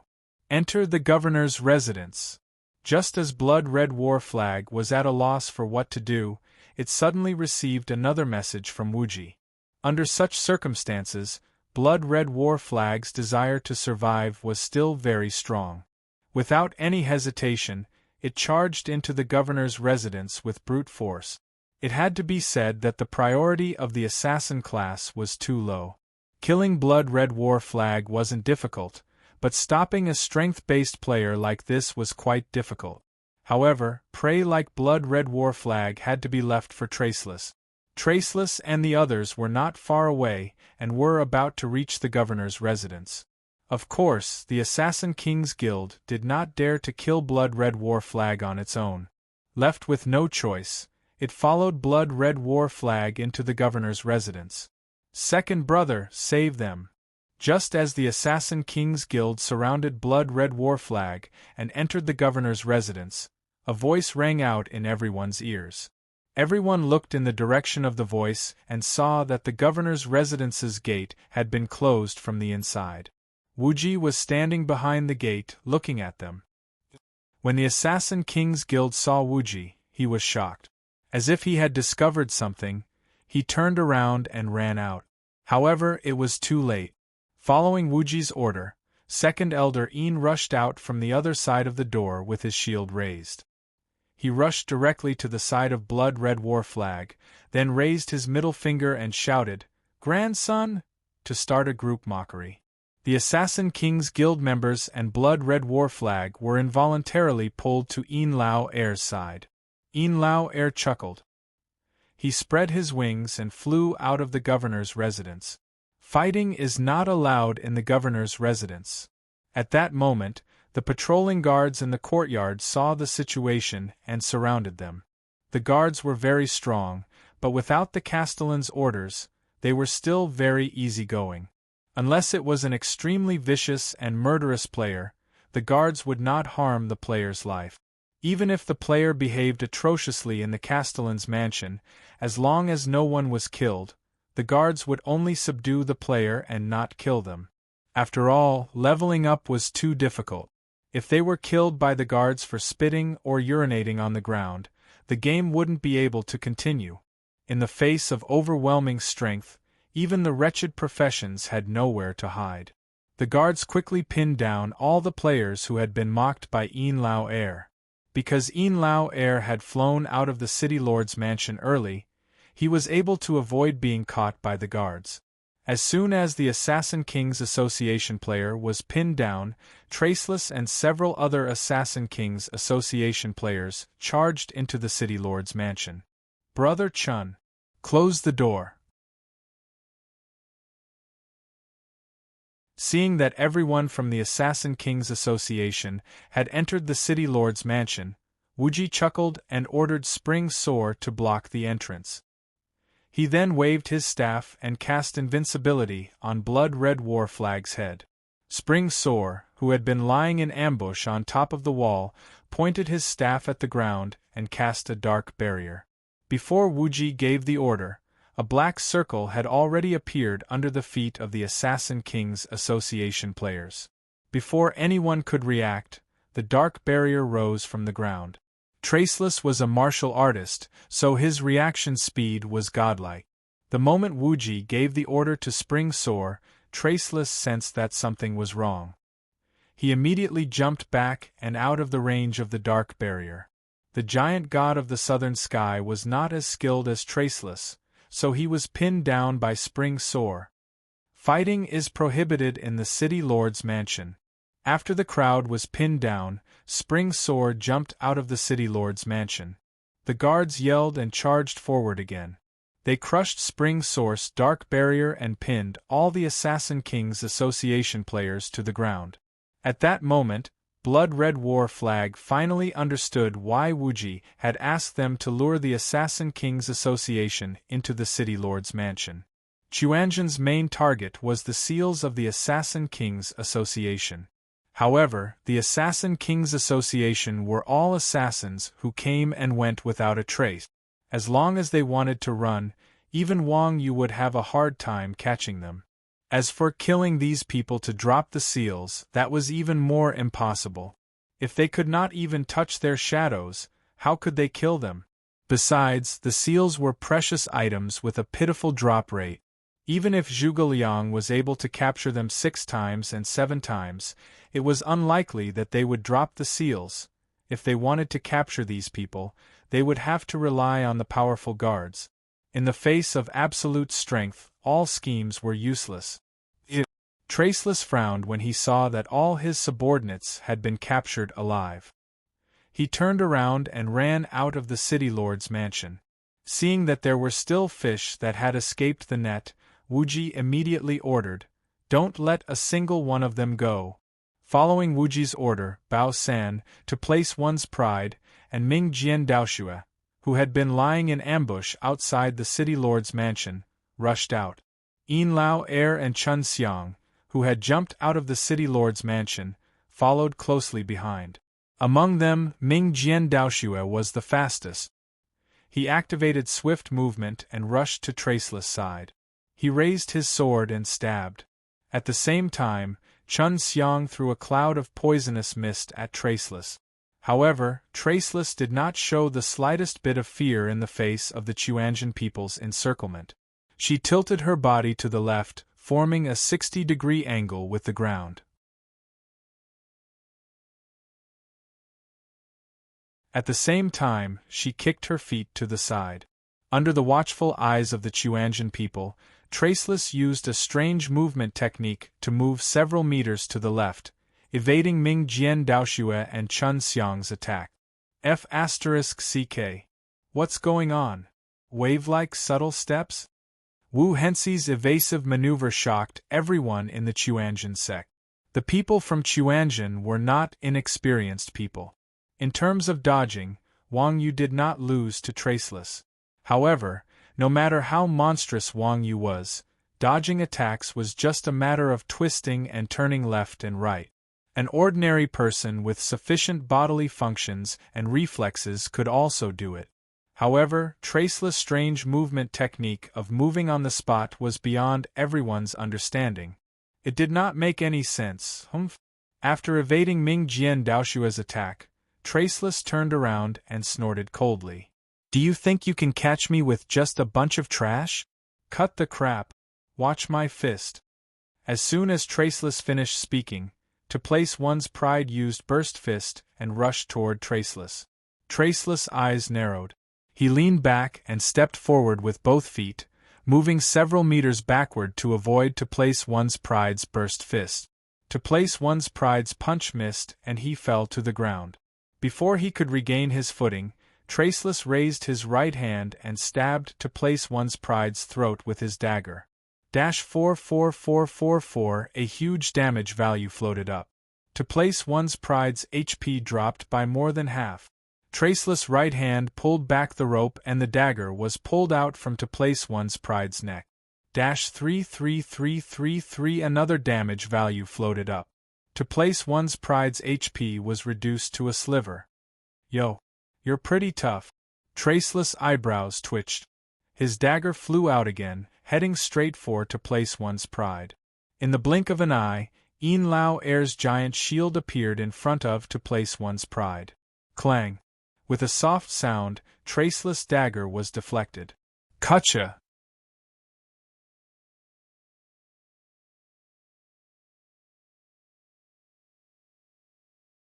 Chapter 1383. Just as Wu Hensei was about to be struck by Mingdu's lightning, Wu Hensei used the same trick again. She tilted her body and kicked off the ground, moving several meters away. Boom! Violent lightning smashed into the ground, creating a crater. Wu Hensei was still unscathed. F***CK. The Quanzhen players were once again dumbfounded. The lightning-type magic was known for its swiftness, and Bright Dou's ability to predict was also terrifying. Even a professional expert would be turned to dust by Bright Dou's sneak attack, yet this woman had dodged it so easily. How was this possible? There was no helping it. When it came to fighting, martial arts practitioners could be considered professionals compared to ordinary people. After all, martial arts practitioners had undergone rigorous training in both reflexes and combat technique. It was reasonable for them to be stronger than ordinary players. This was basically combat instinct. Wu Hengxi was a disciple of the Moon Shadow sect. She had learned Qigong. In gaming terms, this girl had a specialization in dodging. Coupled with the powerful combat skills of an assassin, it made up for her lack of combat skills. The combination of gaming and martial arts produced a strong chemical reaction. This created an expert that even the people of Chuanjin couldn't do anything to. Of course, Yang Na's movement technique was no weaker than Wu Hengxi's. If Yang Na was here, even if she couldn't catch Wu Hengxi wouldn't be as unstoppable as she was now. Just as everyone from the Quanzhen sect was astonished by Wu Hengxi's powerful evasion attribute, Wu Hengxi raised his right hand diagonally upwards, and the dagger in his hand once again left his hand, flying toward Radiant City along with the rope. Mingdu was shocked. He hurriedly used Blink to dodge Wu Hengxi's dagger. However, Wu Hengxi pulled with her left hand and swung with her right. The dagger arced through the air, bypassing Yin Lao air and flying toward To Place One's Pride. To Place One's Pride reacted. The dagger was already in front of his face. It was too late to dodge. With a muffled sound, the rope wrapped around To Place One's Pride's neck, and the dagger stabbed To Place One's Pride in the throat. To Place One's Pride, he didn't even make a sound before he turned into a white light. F***CK. To Place One's Pride, Bao San, who was standing beside Traceless, was infuriated. Before Traceless could pull the dagger back, Bao San reached out and grabbed Traceless' dagger. Then, he pulled the rope back to himself. In terms of strength, Wu Hengxi knew that he wasn't Bao San's match. With Bao San's pull, Wu Hengxi used the momentum to leap up and was directly pulled into the air. He drew a parabola in the air and flew towards the Chuanjin people. At this stage of the game, the majority of players did not possess the ability to engage in aerial combat. Seeing Traceless flying towards him, Yin Lao Air was overjoyed. He raised his shield, held his breath, and focused on Traceless. He began to charge up his power, preparing to use Shield Bash to stun Traceless the moment he fell into his attack range. However, as soon as Yin Lao Air used his skill, Traceless, who was in midair, suddenly leaped into the air and flew over Yin Lao Air's head, dodging Yin Lao Air's Shield Bash. It was the rare assassin skill, Second Jump. Traceless walked the path of evasion, so it was reasonable that he knew this skill. Yin Lao Air's attack missed, and he couldn't help but stagger forward. Bang! Traceless, on the other hand, stepped on Yin Lao Air's back and used the momentum to fly towards Bao San, who was behind Yin Lao Air. Seeing this, Bao San raised his sword and slashed at Traceless with one hand. Unfortunately, a warrior's movements were much slower than an assassin's. Before Bao San could raise his sword, Traceless' left hand had already stabbed into Bao San's eyes. Bao San's heart skipped a beat. He let go of the dagger in his hand and hurriedly covered his eyes. "Humph," Traceless sneered. He retrieved his dagger with his right hand and slapped Bao San's face with his left hand. Slap, slap. The sound was crisp and clear. Although the damage was only in the tens, Bao San's face turned red. "Stay here." At this time, Spring Soar smashed his staff on the ground. A vine extended from under Traceless' feet, twisting and wrapping around Traceless' ankles. Traceless calmly activated Swift Step, took 2 steps forward, and leaped into the air. Then, he leaped out of Spring Source range and landed at the foot of the wall. Before Traceless could stabilize himself, a pair of hands suddenly reached out from under his feet and grabbed his ankles. Traceless felt his feet sink, and he couldn't help but frown. He grabbed the dagger with his right hand and swung it up. The other end of the rope flew straight up the wall with a flying claw. Pata! The flying claw stuck on the wall. At the same time, Traceless grabbed the rope with both hands and pulled hard. His whole body rose into the air, and Baiming Yoyu, who was holding on to Traceless' ankles, was pulled out from the ground. Both of Wu Hensei's legs suddenly stretched forward, one opening and one closing, and he grabbed onto Baiming Yoyu's neck. With a twist of his waist, Baiming Yoyu was flipped onto the ground. Fortunately, Baiming Yoyu's hands were nimble enough. She pushed the ground with both hands and rolled back into the formation. Only then did she escape Traceless' attack range. Hiss, seeing Traceless' nimbleness, the Chuanjian people couldn't help but suck in a breath of cold air. These fellows from the Chuanjian sect were also ruthless people. It was a common thing for them to fight against many when they were outnumbered. Today there were so many of them surrounding and attacking a girl, but not only did they not even manage to touch the corner of her clothes, one of them even died.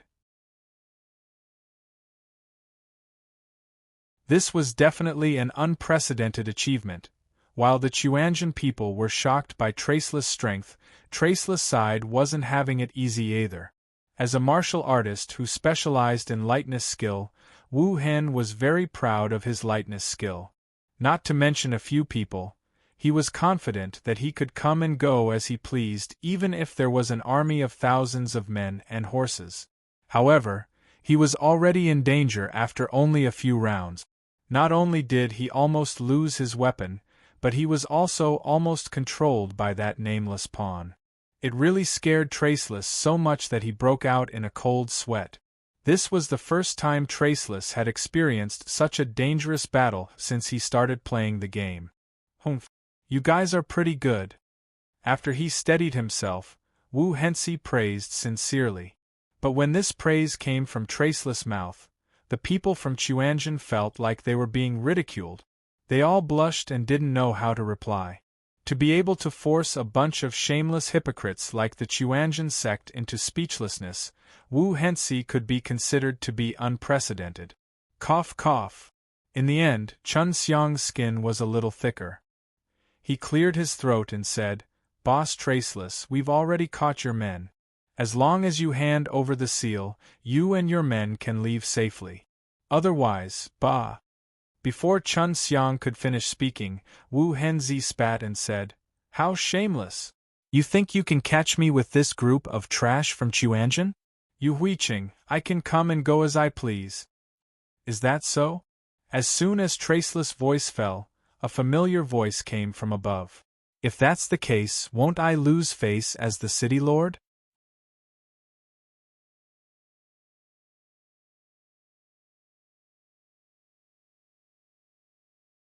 Chapter 1384. Old Cow. Hearing this voice, the Chuanjian people were overjoyed. They hurriedly looked up and saw Wang Yu jump down from the roof and land steadily in front of them. Seeing Wang Yu, Wu Hensei was shocked. Wu Hensei had seen Wang Yu's ability before. Previously, in the tavern, when everyone from the Wang Association attacked Wang Yu together, they couldn't do anything to him. It could be seen that Wang Yu was strong, and Wu Hensei was far from his opponent. Moreover, Wang Yu had a group of helpers by his side that forced Wu Hensei into a corner. Of course, Wu Hensei had also dealt with Wang Yu before. She knew where Wang Yu's weakness was, so her expression only changed slightly. Then, she raised her eyebrows at Wang Yu and teased, "Oh, I was wondering who it was.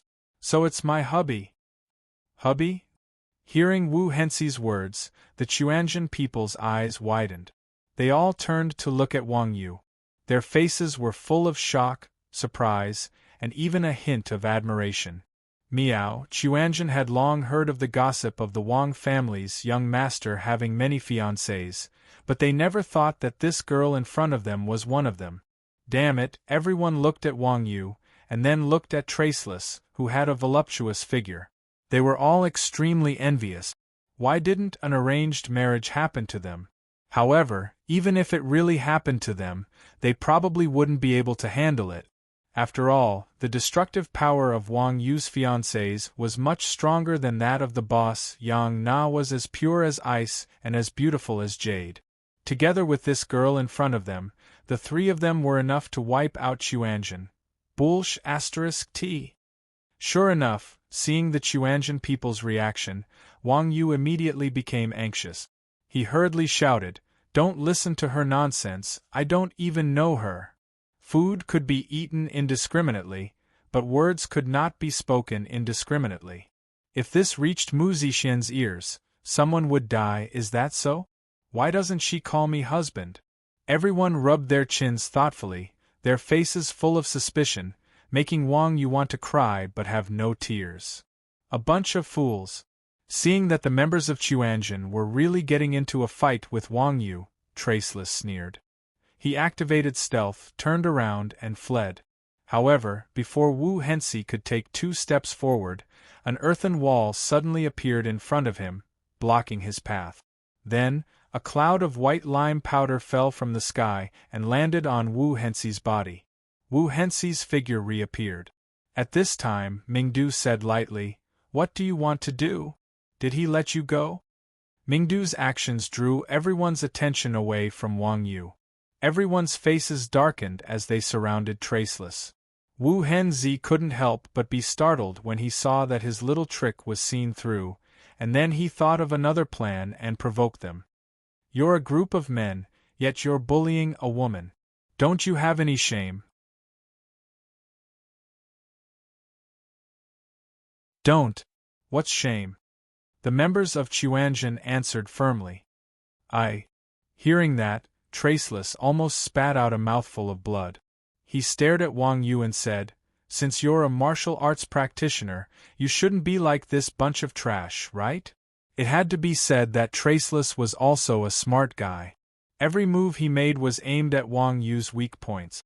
Martial arts practitioners were most afraid of bullying the elderly, the weak, women, and children. The Wang family was, after all, a leading figure in the martial arts circle. Although their behavior was strange, they still didn't dare to cross this most basic line. Wang Yu was shameless, but was the Wang family shameless? Although Traceless knew that she was no match for Wang Yu, she was still very confident in her ability to escape. After all, every profession had its own specialization. Wang Yu was a professional fighter, so how could he outrun a Qigong professional?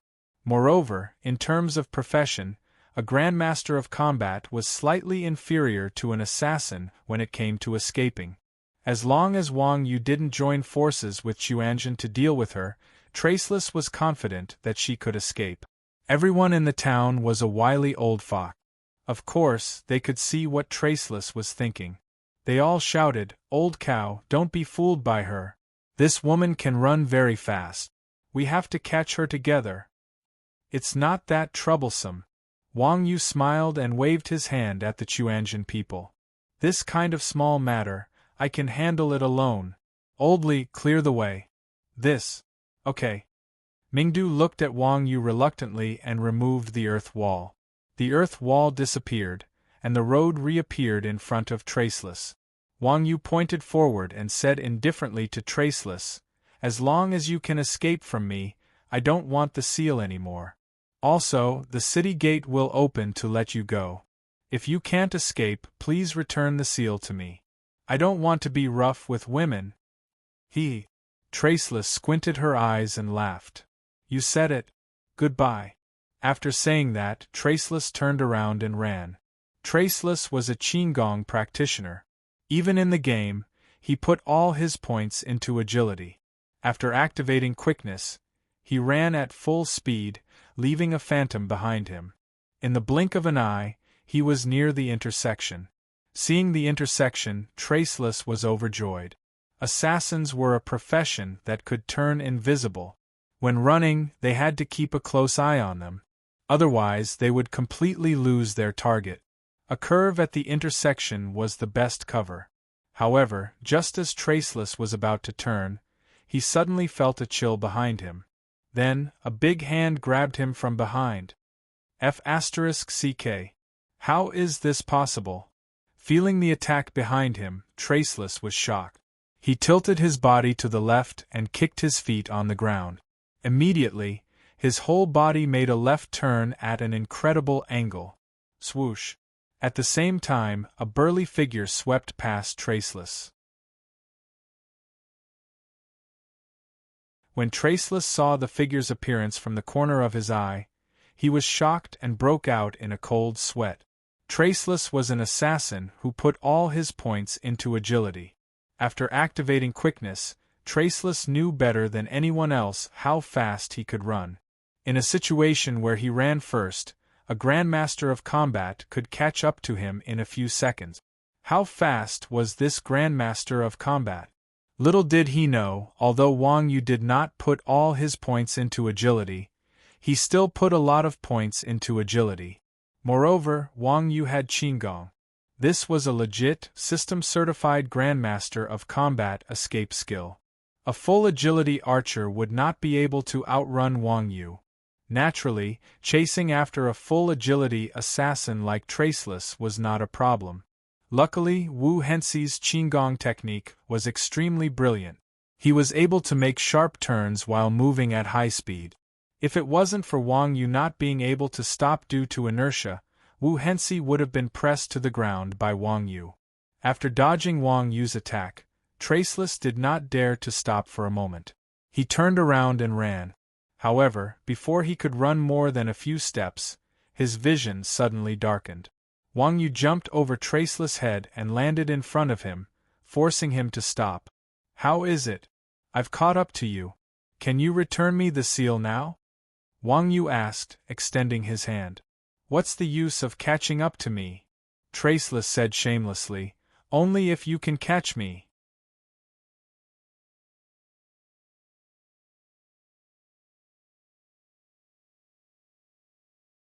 Chapter 1385.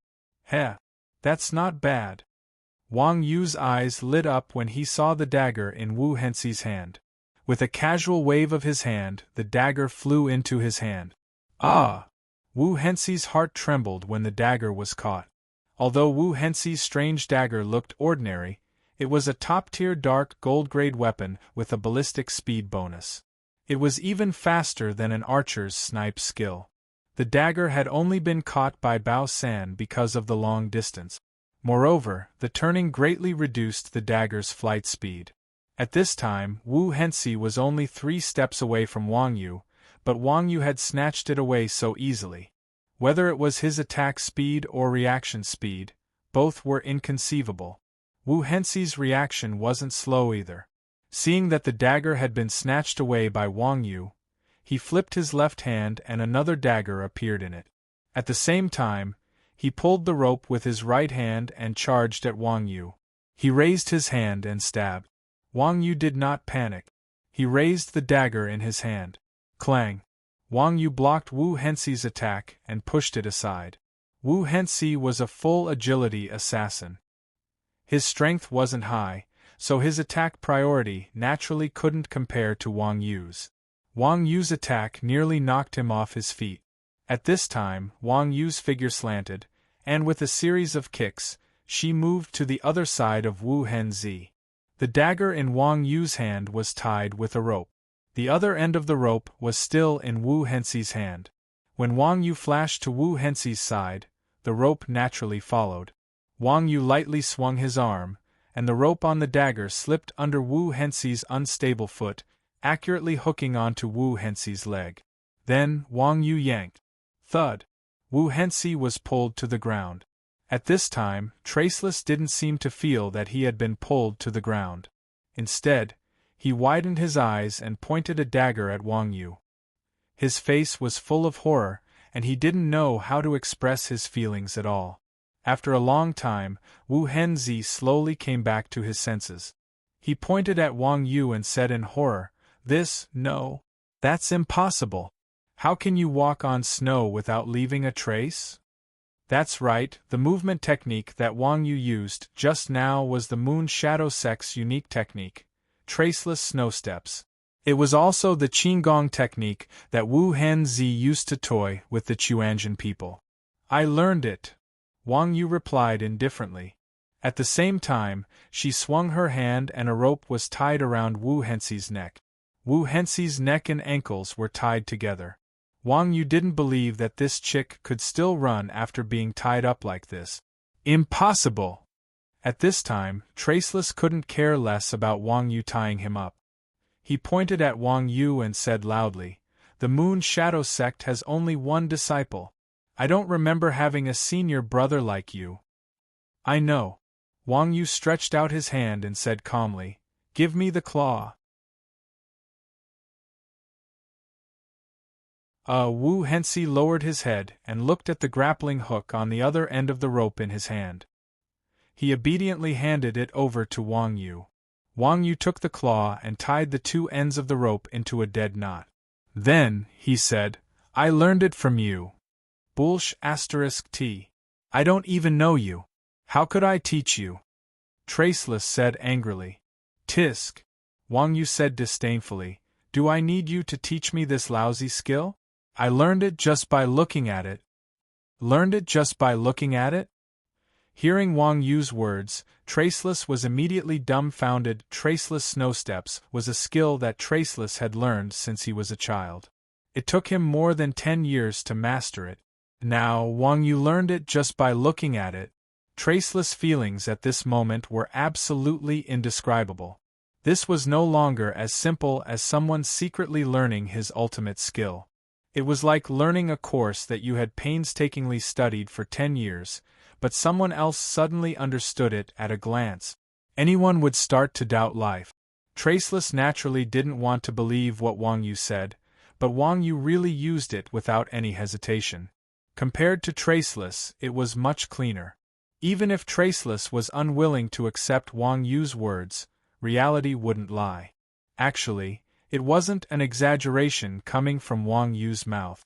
For us martial artists, different paths lead to the same destination. No matter what we learn, it's ultimately the same path. Wang Yu was a martial arts grandmaster. His own martial arts cultivation had already reached an extremely high realm. Wang Yu could understand the complicated movement technique of the 7 steps astral dipper at a glance and master it in just a moment. If he were to learn Wu Hensei's Traceless snow treading, it would be a piece of cake. If Traceless wants to compare himself to Grandmaster level experts like us, then he's using the wrong reference point. Bullsh**. Bullsh**. Traceless, who was doubting life, didn't seem to be thinking straight.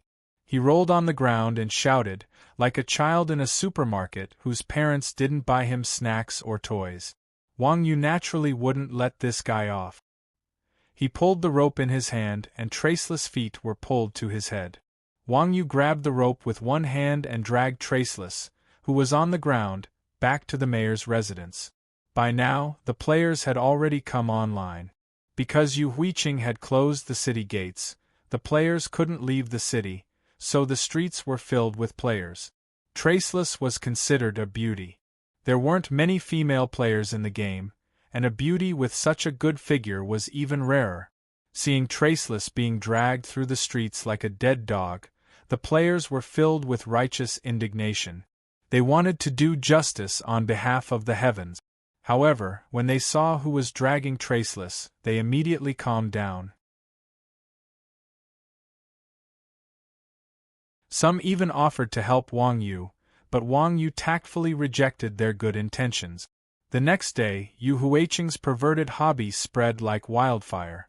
The female players of Yu Huiqing felt threatened and fled to other major cities. It was the day that the highest number of female players of Yu Huiqing had ever been lost. It was known in history as the afterglow of perversion, afterglow. Of course, this was a story that happened in the future. Let's not talk about it. The people of Chuanjin were very confident in Wang Yu's work.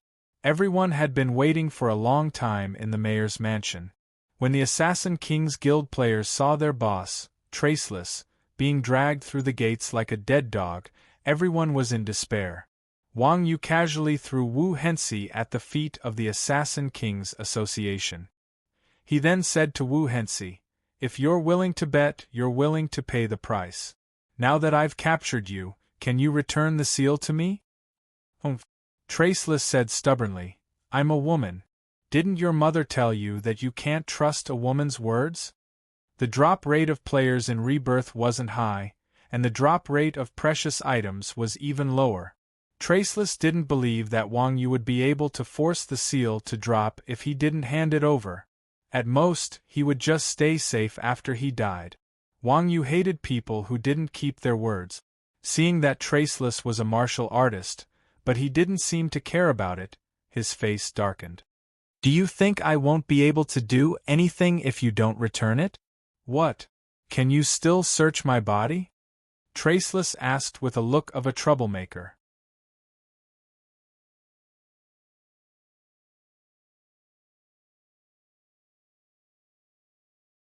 Chapter 1386. The pockets of players in the game were not as easy as they were in real life. If the person did not agree, no matter how good you were, you did not have the authority to search through other people's pockets. One had to admit that Wu Hensei's plan was quite good. She thought that if she continued to be stubborn, Wang Yu would not be able to do anything to her. However, hearing Wu Hensei's words, the Chuanjin members burst into laughter. Seeing the perverted smiles on the faces of the Chuanjin members, Wu Hensei was dumbfounded. At that moment Wang Yu said, "Old Shui, show him what you're made of." "Don't mention it." Mingjian Daoshua chuckled, and came in front of Wu Hensei. He glanced at Wu Hensei and casually patted the chest of the giant god of southern heaven beside Wu Hensei. The Assassin King's Guild members were shocked. They thought to themselves, "Damn it, do these bastards from Chuanjin have that kind of hobby?" Whoosh! Just as the Assassin King's Guild was in a pinch, the giant god of southern heaven felt a chill on his body. When he lowered his head, he realized that his clothes had disappeared. At that moment, Mingjian Daoshua said excitedly, "Cloak of Concealment, and it's a gold-grade equipment." The Assassin King's Guild members looked in the direction of the voice and saw Mingjian Daoshua displaying the attributes of a piece of clothing in his hand. Although the Chuanjin members were perverted, they still had a bottom line. Mingjian Daoshua would not even do something like molesting a woman in the game. Besides, female players were protected by the system in the game. If Mingjian Daoshua really touched Wu Hensei, his attitude would probably change immediately. Mingjian Daoshua touching the giant god of southern heaven was to make an example out of Wu Hensei, so that Wu Hensei would back off. To be honest, Mingjian Daoshua's trick was quite useful. Seeing this, the Assassin King's Guild members could not help but feel their scalps go numb. Cold sweat flowed down their neck. I don't think I need to explain the significance of equipment to the players. Most players would struggle in the game for their entire lives, and most of them would fight for their equipment. In the long history of the game, countless players had given up on the game in a fit of rage after losing their equipment and their account.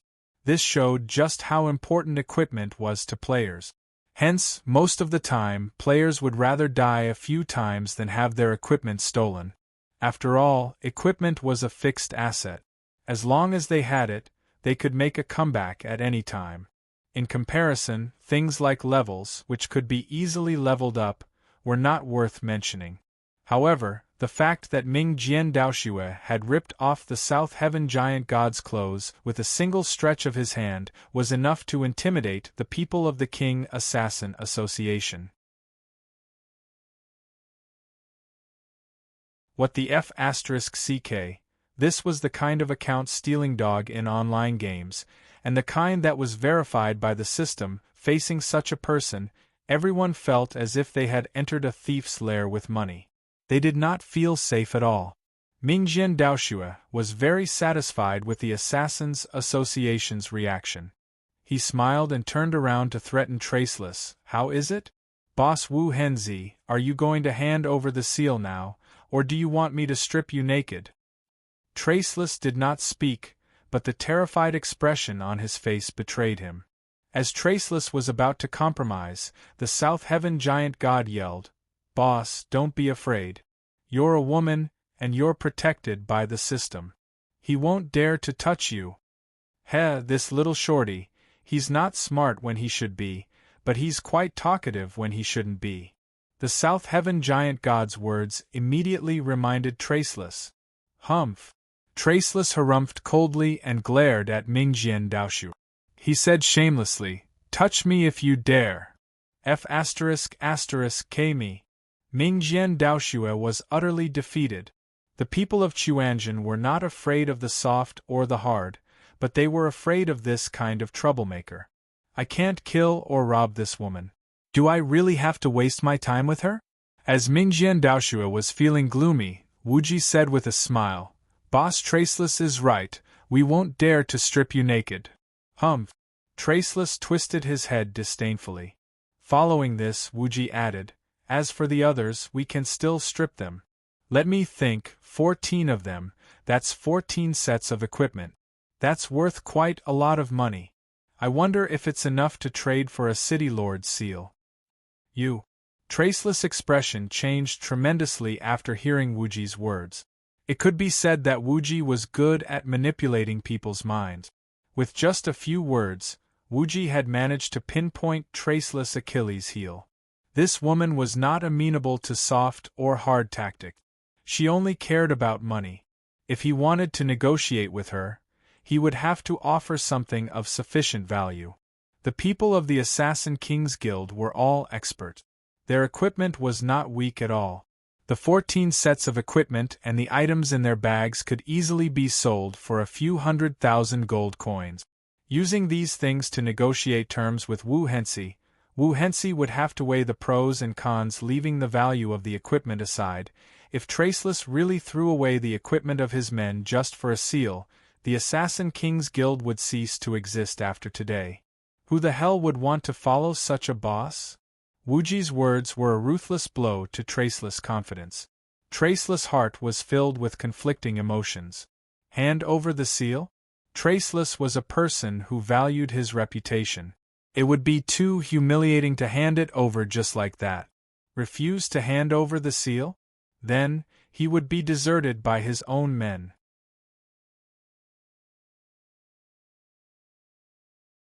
While Traceless was hesitating, Wang Yu pointed at the guard and said, "You don't have to hesitate. Even if you don't hand it over, I have the ability to do so. Trust me, the safe zone in Yu Huiqing is useless against me." Traceless' heart skipped a beat when he heard Wang Yu's words. Indeed, Wang Yu was the castellan of Yu Huiqing. In this place, Wang Yu held absolute authority. He would definitely do what he said he would do if he killed someone in the safe zone. At this moment, Traceless knew what to do. Sigh, fine. This time, the Assassin King's Guild will admit defeat. Traceless raised his head and glanced at Wang Yu, then mumbled with extreme dissatisfaction. He took out the seal and handed it to Wang Yu. Wang Yu took the seal and carefully looked at its attribute. After confirming that there were no mistakes, he threw it into his backpack. Then, Wang Yu lowered his head and said to Traceless, "All right, you've returned the seal. Since you're a fellow martial artist, I'll let it go this time. You may leave." After saying that, Wang Yu waved at the guards and opened the city gate again.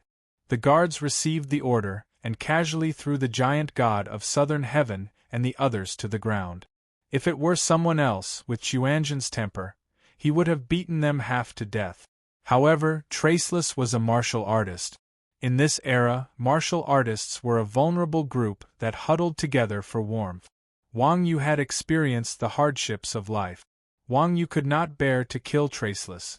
Moreover, the Assassin King's Guild had paid 150,000 gold coins for this trip. It was a well-deserved lesson. You're tuning in to the Phoenix Knights YouTube channel. Don't forget to subscribe and join us on this journey to catch the most captivating stories.